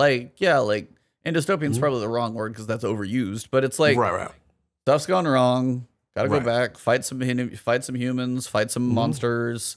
You got skills, you got abilities, and in a sense, that's not a bad thing. Right. I like when they show the trickster. You've got like the time abilities, the way he's got to get in the mix and actually do damage to get kills and heal himself. Like those are going to be different. Right. The swipe to slow him down and the trickle of damage afterwards. Yeah, that was cool. I will say this is going to start looking like closer towards a next gen. Not quite. Right. It's not like Unreal Engine 5 crazy reveal. Yeah. But I will say it looked smooth from what I could tell. Pretty smooth. There were a couple of hiccups, but I mean, stuff's going to happen. Their audio started to glitch later on. Their video, like in the end, I was like, I need to download the video so it's smooth. So like whatever stream didn't go quite so hot. But the running around, I just got done running around for 50 hours in Nioh. So I'm like, if there's some running and dodging. You like that? I don't mind that more for the sake of that mean combat is going to feel more active. Not, I can kind of jump in a Destiny game and kind of move around, but we're like, hey, let me floof over to this platform as it goes away and shoot these enemies and then kind of move back. It's not like I am active in a boss fight, running. Right. I do enjoy that type of feel. Okay. It gives, because I mean, Division to me, especially, is when you get into it, it's so tactical. You are plastered to that car door and you are stuck. Cover is life in Division 2 even more than Division 1. You have to be in cover, pink, and even when I played Gears, hadn't played them before, so point of reference, but I was I don't want to feel like I am so stuck to cover. I want to feel mobile, and I liked the way that looked. So that was cool. The skill tree depth, where kind of the first half, as you said, has some connections if you want to pick, but then you can deep dive down a tree. I want skill trees have you seen, by the way, the diamond-shaped skill tree for Destiny that's been floating around Twitter? Yes. Yes. I would love to see them do a little more of something like that in the fall. I don't expect it, but again, need some new stuff. Yes. Overall, I think from what I've seen, I'm intrigued. Do I think it's going to be this awesome thing? I don't know. Borderlands, that's a stylized, crazy humor and guns that are just bonkers. I think this one has a little more balance of a little more down to earth, because Borderlands is just crazy. Yeah, they just out of It's a little more, but also you still have a Destiny weapon loot system. I mean, that's straight up a menu. They had a weapon that was, quote, called sunsetting, which God knows if that was photoshopped in there, but somebody's definitely poking some fun right now. Crystal wants that link for that Destiny thing. I'll have to look for it. I'll have to look for that one, honestly. I don't know. I've just seen it pass through my feed. Continue talking about the Destiny killer Outriders. Continue. But I mean, you've got multiple abilities. There's 8 different abilities. I kind of like that, where you actually have more choices. So you've actually got 8 abilities you can pick through, which 3 you want to have active. It's got potential. And if it's like, hey, by yourself or co-op, it's got a decently long story. It's Square. You know they've got money to build a pretty sizable game. So I mean, they've been doing some quality stuff between Final Fantasy VII Remake, Final Fantasy. I just worry about how's their online? How's that game? Don't they got an online game going on? Or 15? 14's online. 14's online. Right? How's that can be? I don't know. I haven't really followed them, but I'm just 14 curious. is like, people love 14. Okay. Like, it came out first, they shut it down, and then since they brought it back, people absolutely love that game. People who started are like, dude, I'm like 100 hours in, and now I'm getting to that like most recent expansion, and I can't wait. Like, they do that level. I've only heard awesome stuff about 14. Yeah. So it's them and People Can Fly. So listen, it's got potential. I will say this. As much as it's not wowing me, shout out to the dab. You know what I'm saying? But every team make me dab for that. Oh, salute. That's what's up. So as much as it's not wowing me graphically or story just yet, I do think the gameplay seems strong enough that it's going to be around, right? So the key comes down to, obviously not them crashing and burning, you know what I'm saying? Like how Anthem did initially, you know what I'm saying? So quickly, you know what I'm saying? It feels like they've got a better foundation to start. Like, yes. But of course, if you play through it once and you're like, that was fine, like new. Because I mean, when I sit there and I play through Nioh and I'm like, I see the notion of what New Game Plus can offer. I'm like, dude, I'm honestly debating about playing that more in these next couple of weeks to experience that. Like, will this have that level? Because they said there's 15 world tiers. Right. And I hear world tier and I'm like, here we go again. Here we go again. We had Anthem, we had Division 2, we've had these things of like world tiers, and they only had like 3 or 5, and this is 15. And I'm like, now they did say it was like you could change it on the fly. And they also said it was kind of organic, right? Yeah, that was like interesting. Fluid, like how good you were, or if you were dying, or if you had to stay alive long enough to like unlock the next one. You can't just like pick it. So you actually got to kind of apparently get good. So it's got potential. I mean, to be one of those for me that like. But let's ask the magic question. Huh? Let's ask the magic question, because I got to shout out my boy Rage Virus, LordsOfGaming.net, one of my writers, assistant editor for LordsOfGaming.net. He had a very interesting tweet, and we've gone back and forth. I had to attack him for this, but his tweet was, he can see lots of Destiny players leaving Destiny for this game. And we got to talk about it. You know what I'm saying? We got to talk about it. Unfortunately, as the game has an end, it won't hold them as long. They might leave for a season and then come back type thing. It's not. Borderlands was the same argument. How long did that stay around? I try to tell people, but they don't listen. But again, not that long. Not that long. His comment was, he could see, based on, like, this is the game he wanted, and he could see other Destiny players really. And let's be honest, in his defense, right? Even though I don't agree, but in his defense, Destiny is at a low part right now, at this exact moment, in this season prior, right? So could this give Destiny players that have not, could Outriders be that game? Like, we had Division, we had Anthem, Destiny has survived a lot. You know what I'm saying?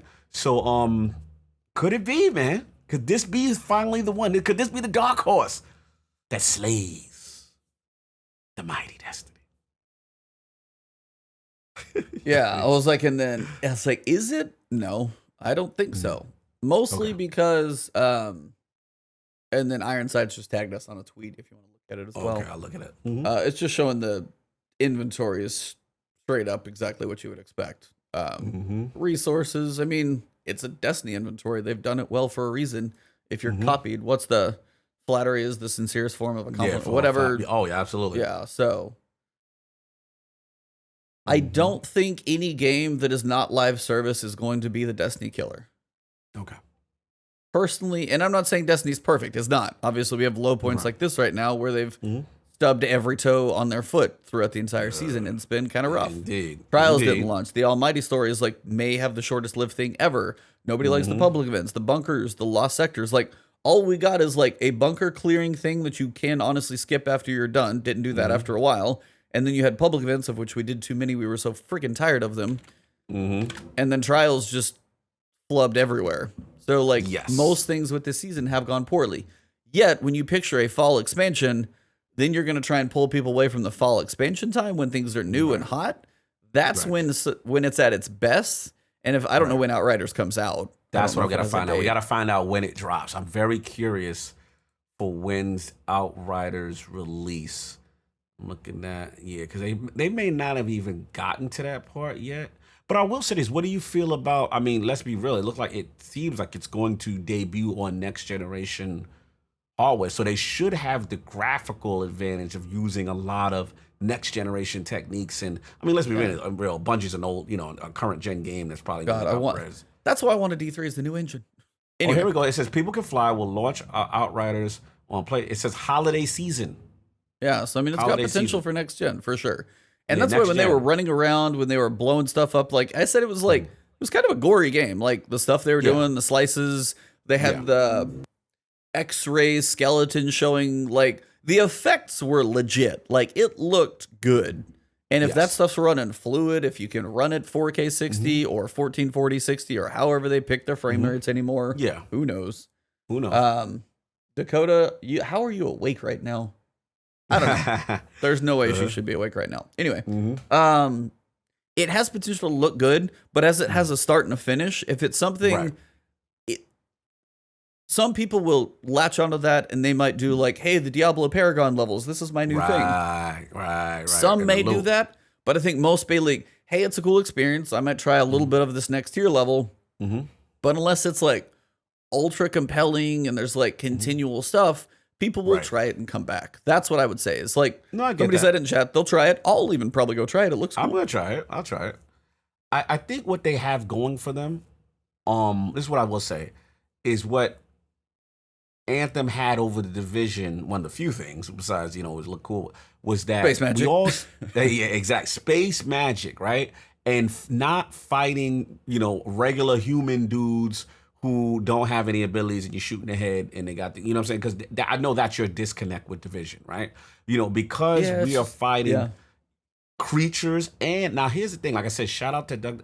I actually preferred his IGN showcase of the game than, I mean, we got a lot of more information in this one from Square, but he actually did a boss fight. I don't know if you've seen that one. Yeah. He's fighting like some lightning dude and it felt cool. You know what I'm saying? It felt like, okay. Well, I mean, even in this one, there was like the mini boss that was like a 3 times the size, weird, funky lizard, 2-leg, bigger things. And that's where I said, like, the movement is like, hey, if they're like circling the boss and getting around the back and doing those types of things, like Destiny is fluid movement, but it's not the fastest movement. Right. If that makes sense. Yeah, absolutely. Because you need a sparrow.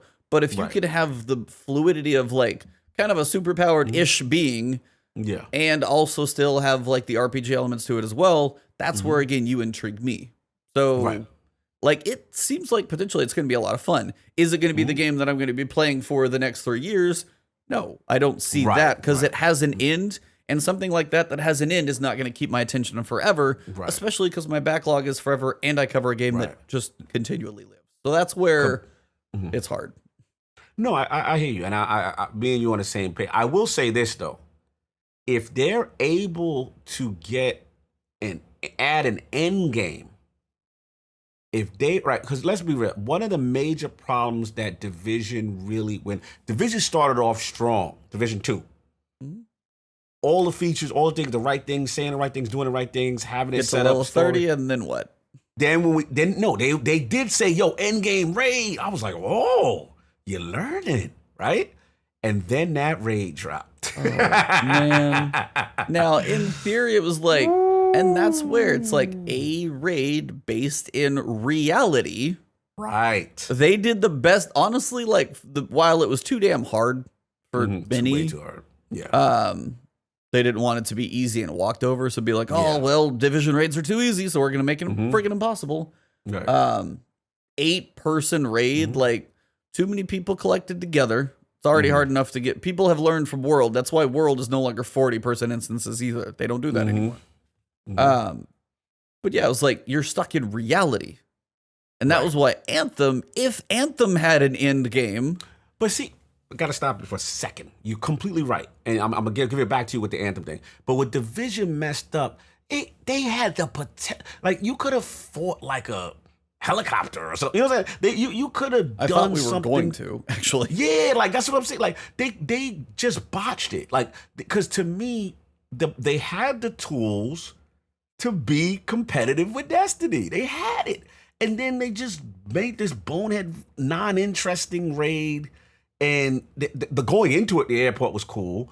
But what you fought was some whack satellite. And I know. Yeah, what a little was thing like, shoot this. A little thing opens up. And then this. I'm like, why? Like, so they lost. And now back to your point. I know you're going to go to Anthem. Man, Anthem could have. Oh, I'm still pulling for Anthem, man. That was the one I wanted to. What'd you say in the chat? That's the one I wanted to try to really do this thing right, man. Because they had the characters and the Interceptor for me was a blast. Yeah, the way that played on PC for me, fluid, fast, snappy, jump, spin, fly, all over the place. Yeah, like that was a ninja. And then on the other side, and this is where it's like one of the reasons I would love Anthem to have been more successful. You compare an interceptor to a storm, and they cannot feel more different. And unfortunately, in Destiny, we have a different jump, but we never feel that different. Yeah, the Destiny classes really don't. Yeah. Classes in Anthem. What was the big guy? Colossus? The Colossus, yeah, big boy, just coming in tanking. You know what I'm saying? I like with Stone. And he had a physical shield. Like, he didn't have like a projection shield. He had a physical shield. Like, and I'm gonna literally run through you with this thing. Like, bro, they had classes that felt different. And then you had your Jack of all trades. It's like, okay, you pick your Mario class versus your Yoshis or your Bowsers. Like, you got your. Right. But it was like. They had that, but it was like there was nothing to do in that game, which was sad. But they felt different, and that's one of those things. If these classes, we got to see the Trickster in this one. If the others have a different feel, like this one's like teleport behind him, get your assassin type swipes, and you're covering time, and you're doing. Trying to forget the other ones. I know there was like the time space thing there, a couple different trees. Right. If they make the classes, and one of them still a question mark class, they've only even mentioned 3 classes. Yeah, they had a question mark class. They had a 4th. So it's like, if you have 3 classes that have a distinct feel to them, that also gives people more reason to at least even play it again. Yeah, Pyromancer, Trickster, Devastator, and an unannounced 4th class. They said people can find. The Pyromancer would be like your mage. Then you have your Assassin. Devastator will be like your warrior, your more physical class. So that makes sense. Yeah. Look, they got a shot gameplay wise. I think they got a shot gameplay wise, but it looks snappy, fluid, fun. Yeah. Space magic fun. Like, you've got a mix of a lot of varieties and guns, and you'll probably have some melee, the big melee like they have potential. My interest has been triggered. Yeah, like I said, all I tell people is just let's pump the brakes on Destiny killer stuff. Yeah, I hate that should stop. When a new game comes out and the first thing people say, it's like, I don't know if you just hate Destiny that much that you have to hope and wish this game to be dead. That the next thing, because I heard it with Anthem, I heard it with Division 2, and it's like, let this game breathe. Let it do what it's going to do. Whether YouTube comments can confirm, some people just hate this damn game. Yeah, and I get it. I get it, bro. You know, shout out to Disney. It's dead, Cock. You know, Ares. Oh, wow, Ares didn't even touch Anthem. It just kills me with the rhetoric, and I'm just like, listen, let these dudes live. They're in their lane. They clearly saying that they're not trying to really be in that games as a service beat. They're doing their thing that has a lot of potential. Let's see. You know what I'm saying? But you know, we've seen these games, you know. And another narrative I want to please put to bed. Can we stop with the, not you, E, but for the people, can we stop with the Destiny hasn't had any competition? No, they've all been defeated. That's what it is. All of them. You know what I'm saying? Every time someone opens their mouth, and listen, Destiny's at its lowest point right now, and still thriving mad hard. And you know what happens? What's next week happens? and that trailer drops, and it's season of the oh my god, Oh, here it's we on go. like Donkey Kong, man. You know, Yeah. exactly. You know what happened. Oh, CV Gray in the building. What's going on, brother? The GOAT. You know what I'm saying? So it's like, you know what? So again, I just want people to just pump the brakes. A new game. I understand the new girl's here. Everyone wants to talk to her. Right? I get it. It's a new MMO in town. Everybody push. Hey, this might be where I wanted. I get it. Let's just pump the brakes. Let's let it live. Let it develop. Let's see where they go. You know what I'm saying? And they gotta launch. They gotta get through. And we'll see. You know what I'm saying? But at the end of the day, Destiny is going to be Destiny. You know, even in its lowest point, this is a cyclical thing. We know how this goes. New content drops. This is the rough spot, and then everybody's like, we look back on just the spring seasons as like, woof, but man, those fall expansions, woo! Bro, when it comes up here and your timeline is just inundated with all the Destiny, when I see every content creator talking, you know what I'm saying? And the videos are popping and the trailers going and the new stuff and sandbox and new weapons. Destiny is something completely different. I this is where I give Bungie so much credit. When it comes to pure gunplay, right? Oh yeah. Pure gunplay, pure marketing, when they actually connect story beats and they do that, there is nothing better than Destiny in that. That's where it just wins hands down. You know what I'm saying? So again, I'm excited. Let's see what Outriders can do. You know what I'm saying? Let's see. I'm excited. But well, you've got like Outriders, you've got Godfall, real goal is. You've got things that are going to be fun games, and it's just again on the life. But it's like I will say in the world of gunplay, if you guys haven't tried it, Remnant from the Ashes. Yeah. One of the better feeling gunplay games. Like Destiny's first person, but for a third person, the way that game played, the way it like felt, there is one of the coolest reload animations on a gun I have ever seen in that game. Remnant from the Ashes is awesome, and it scratches that soul itch. So it's like gun souls, and I was like, this is friggin' perfect. Like, but again, I played through it, finished the story, had a cool experience, played a little bit more, came back to Destiny. Like that game was like Nioh 2, freaking amazing. Inside 4 hours. Like you'll have these adventures, but Destiny is always going to be pulling us back.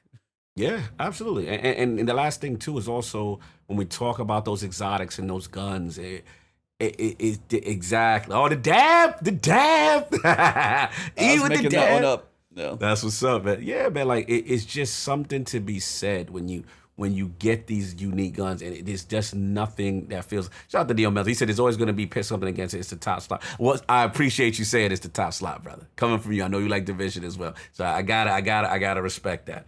You know what I'm saying? But you know, I listen. Everybody wants that Destiny bag, so to speak. You know what I'm saying? The other developers, they see the success. They want to be part of those finishes. Remember when they announced finishes, Dakota? Right? Listen. Now man. I will tell everybody on this podcast to have. Here's a little bit of homework. If you guys can go back and find 2 videos, the one from June, the Out of the Shadows Vidoc, and then the one from September, the Moon and Beyond. Go watch those. Some things have aged well.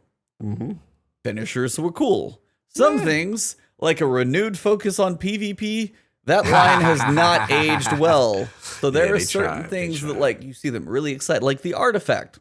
Yeah. And there's certain, like, when it comes to the fall expansion, this actually might be a fun thing. If we don't have much to talk about next week, I kind of want to go rehash some of these things to like re-look back at the previous year and see what potentially could get revealed. Next week we could have God knows 3 hours to talk about. But if not, like the Artifact, that is something I want to see evolve. It has been pretty samey for the past year. Yeah. So like the Artifact needs to evolve. Like the mods that I forget what I was listening to, the mods from the Artifact. Not one of those have made it into the game. They said, hey, if we like some from the Artifact, they may come into the game later. Right. None of that has come in. So, yeah, some of that stuff in those trailers is cool. And also go listen to the way they described Season 11. Aries and I, like, we looked for it the other night, and we listened. It's like, Season 8, this. Season 9 is the start. Season 10 is kind of getting things rolling. Season 11 is going to bring everything together that we built over the past year. And it's like, gotta see it. Yeah, So. shout out to CB. He's like season 11. He will be like unlike NEC. They're definitely going to do something that is going to be cataclysmic. I also feel in the lore, in conjunction with gameplay. One thing about Bungie, you have to admit, when it comes to an expansion content in September, right? Those September updates always bring it, man. Always. The track record speaks for itself. You know what I'm saying? Between Shadowkeep, Rise of Iron, Taken King, Forsaken, whatever September, they not only introduce usually new gameplay mechanics, new things that it's just not just your average. It's almost like a revamp. Yeah. You know what I'm saying? In those things, and we're at a point where it potentially could have been a D3. And that stuff's coming into D2. So I agree. I think it's Rise of Iron 2.0 in a sense. Yeah, in a sense. Because I think they're not ready, obviously, for D3. So we're going to give you this big chunk of extra stuff. It better be bigger than Rise of Iron. This has got to be a Taken King size. Forsaken. This has to be Taken King Forsaken size. This can't be Shadowkeep Rise of Iron. If it's that small, that will be a struggle, especially if the pyramid ships are involved. It has to be one of the biggest things yet because it's been building for 6 years. To me, to do it justice. Shout out to Dizzy. He said he plays the expansion, don't really care for the season. Listen, a lot of people have been on that bag. Shout out to Gathalion. He's been in that bag. He's been like, look, season content is not for me. But he said expansion content is for him. And look, that's fine. Like, that is completely, Bungie is okay with that. Trust me when I tell you, they are definitely okay. Destiny Game posted, and PS5 announced, well, hold on. Miss Aries just said there's something going on. We got another Destiny the Game announcement live. We get a lot of live stuff today, man. I know, this is a hell of a morning. The future of gaming. So they have the picture. I just literally looked up PlayStation. Kotaku article had it first, but there's a picture of PlayStation 5. The future of gaming. Join us June 4th, 1 p.m. Pacific. Woo! So 3 p.m. Central, 4 p.m. for you. On PS5. Thursday, yeah, June 4th, yeah.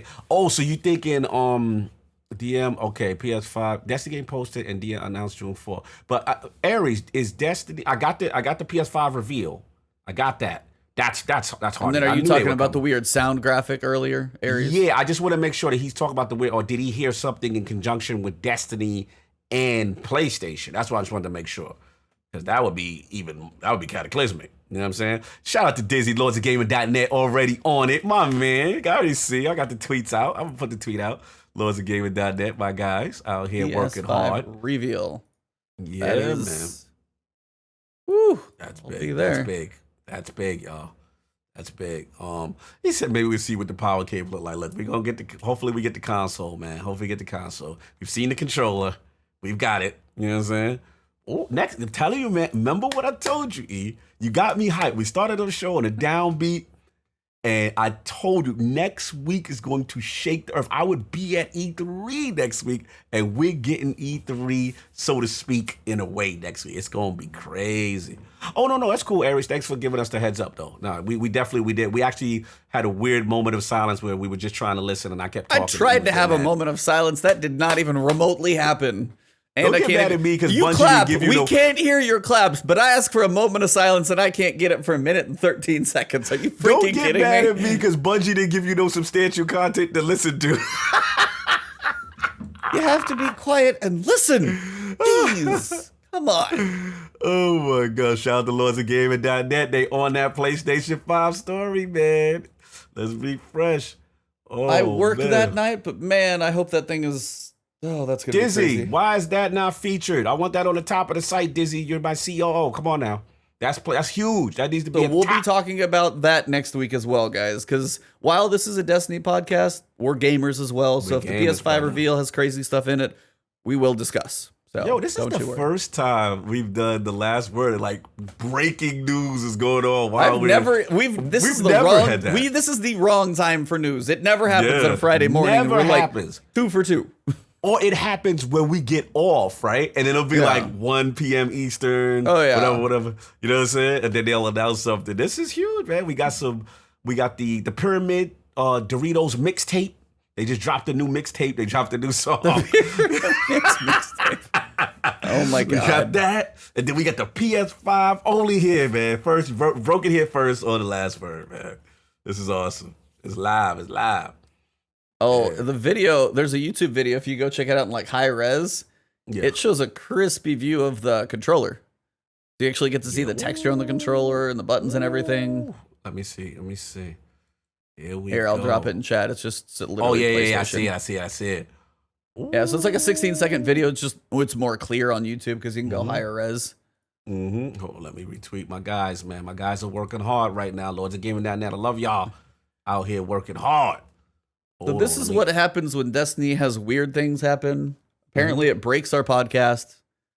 But it has been a fun one, guys. I don't want to wrap it up because I feel like something else is going to happen. I feel like something else is going to happen. Something's going to happen. Stay Something's going to drop. For a little bit. Bungie's, I swear we're going to like shut it down. I'm going to do a Zer video. Then an hour later, there's going to be a Destiny thing. And we're back for podcast number 2 of the day. I'm going to be like, Cognito, wake up. Why are you asleep? I'm going live. See you then. Like we're going to miss something else. Like it's a lot of stuff bubbling right now, man. I'm feeling the excitement. Man. We got PS5 reveal. PS5 and the launch games, y'all. Launch games are going to come out next week. Wow. Where'd you see the launch games? Yeah, shout out lordsofgaming.net, sir. Come on. Bro, come on. You got to plug me now. Give me. We got cited by IGN. I'm feeling myself right now. I'm feeling a little Hollywood. Shout out to the lordsofgaming.net, man. We got actually cited by Windows Central, PC Gamer, and for Minecraft Dungeons. So, a little smaller site, but we ought to come up. So, yeah, looks like, shout out to Gene. Looks like, okay, yeah, it's going to be launch plans. Oh, on the blog. There it is. Yeah, the blog. Jim, shout out to Jim Dance Move Ryan. That's why I'm excited to share that we will soon give you a first look at the games we were playing on PlayStation 5 launching this holiday. The games come to PlayStation 5 represent the best in the industry from the innovative studios that span the globe. Woo! Then it says there's also a rumored State of a Play event in August that will go into detail PS4, PSVR, PS5. Wow, this is gonna be crazy, man. Shout out to Dramatic Brother. Thanks for stopping by. This was. Can we at least see what the console? If I don't know what the console looks like by Friday, I'm gonna flip my desk. And this thing's heavy, so I really gotta work out between now and then. Oh man, this is big. Are you excited, man? Are you excited? Dude, this is like gamer. This is gamer Christmas right now. This is gamers Christmas. Is E3 and announcements and new games. And once every 8 years or so, we get to enjoy a new console as well. Yep, big man. Good stuff. I am pop. He said, Start flipping, sir. You're not gonna see what that thing looks like. They're not gonna tell us the price because that's a fight of chicken up until like November 1st. It's still gonna be this game of chicken. I love Paul Tassie's tweet the other day. It's like so like Jeff Keighley is on stage between Phil Spencer and Jim Ryan, and they have to play rock paper scissors and who tells their price first. Yeah, they're definitely playing a game of chicken on price. There's no doubt. There's no doubt. There's rumors. There's 2 different size hard drives for the PS5. I've seen that rumor out there that there's like a 825 gig versus the 1.6 terabyte, which would probably just be 2 of their SSDs for price. Yeah. Oh man! Shout out to Link I posted. Wait, the link you posted shows some of that console. Oh, okay. They got a little video. PlayStation 5 game console with PlayStation voice. Oh, they got a video. There is a YouTube video. I think that's concept. I think that's made up. Oh, it's concept. Okay. I've seen some very cool. Old. This is old. I've seen some very cool fan made stuff. Yeah, that's fan made stuff. That ain't it.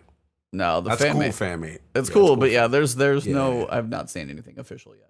Yeah, that's not official yet because we apparently have gone off the rails here today, everybody, to say the absolute least. But yeah, man, we probably should wrap up this Destiny podcast. Maybe we should wrap that up. No, I agree. It is.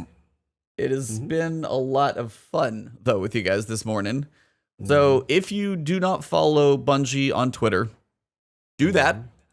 That's going to be a good thing in the next few days, week, 12 days, however long this crazy, they're going to drop an entire CD before we get it if they go all the way to the 12th. They're going to have 12 tracks out there, 1 minute long, pyramid ships out there, dropping beats. Kevin, what's up, man? What's up? So we are going to wrap up the recording. Of course, you guys know we got to send the love out there. So if you guys will hang on as we wrap up our recording for the recording piece, then we're going to send over the raid to send some love out there. So, tell them what you got. We'll try and wrap this thing up because this is just ridiculous. We are so off the rails right now. It's off the rails. It's just so many breaking news that dropped off. I know. Shout out to Sinister that came in late. Listen, man, you already know, man. Lord Cognito on Twitter, Iron Lord Podcast. On Sunday, we will have the game. My Bostonians on, man. The Wicked Gaming Group, man. Love these guys. They are so talented. Absolutely hilarious. They usually add us with packs. We usually meet them in the flesh. These guys are true gamers, super talented. They do shoutcasting. They do everything, man. These guys are so tune in. We're obviously going to be talking about PlayStation 5. We're obviously going to be talking about everything that's going on with next gen, Xbox, everything, man. This is a big Sunday. So Sunday, 1 p.m. Eastern, YouTube. If you don't want to catch it on YouTube, we're on Twitch. We're on Mixer. We're on Facebook, Iron Lords Podcast. So just tune in, sub, man. It's a great group of guys. We're doing that. And then also got to salute the Lords of Gaming.net, man. So proud of my guys. Again, fan-made site made by the gamers. And, dude, we had a big week as far as growth and as far as being recognized by our peers. And shout out to IGN who sourced us. Shout out to Windows Central, Jess Gordon, who sourced us. And shout out to also PC Game. A lot of bigger outlets used we had our first big break, and I was very proud of the guy. Shout out to Rage Virus. He's also the big Outriders fan, but I want to salute him, man. He did a fantastic job. And all around our editorial team, man, these guys work hard. And last but not least, please, on the Iron Lord Podcast YouTube channel, please support my brother King David. He's doing the King of Statues.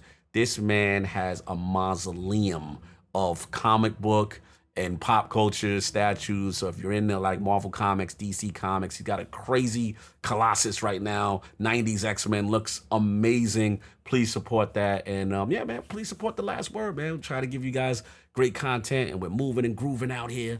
And shout out to Dan. Yeah, you seen the Colossus. It's awesome, man. But we really appreciate the support. And thanks for rocking with us. We didn't think we was going to have much to talk about. And then it was like, boom, stuff to talk about. Just things. We speculated for a while and things trickled in. So yeah, for me, honestly, it's probably just going to depend on what Destiny feels like dropping and what I'm going to be doing. I might be dabbling in something else. I got about, 2 weeks until June 19th. The Last of Us 2 is definitely going to be a priority when that drops.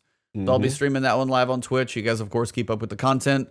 Probably a season review, sunsetting discussion, couple videos that I got planned just to wrap up the season. But it is kind of like waiting on the edge until I really say anything else, because if I say one thing, the next day crazy things change, maybe kind of pointless. So waiting to see what happens for the time being. But you guys can find me Twitch, Twitter, YouTube, subscribe, alert bells for both of us. Hit the subscription button and the alert bells. Definitely helps us both, because YouTube is all sorts of crazy about that stuff. But it's been episode 105, May 29th, and we are almost to the Christmas of Gamers Time in June. So next week is going to be... I don't know how long next week's podcast is going to be, honestly.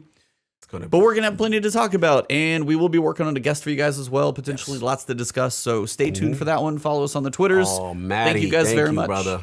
He said the best. That my man, Maddie, that humbled. Truly humbled by that. Thank you so much, brother. We're going to go raid Lulu. Awesome. Just really cool player. Yep. So go send her some love. Thank you guys very much. And for episode 105, May 29th, it has been The Last Word.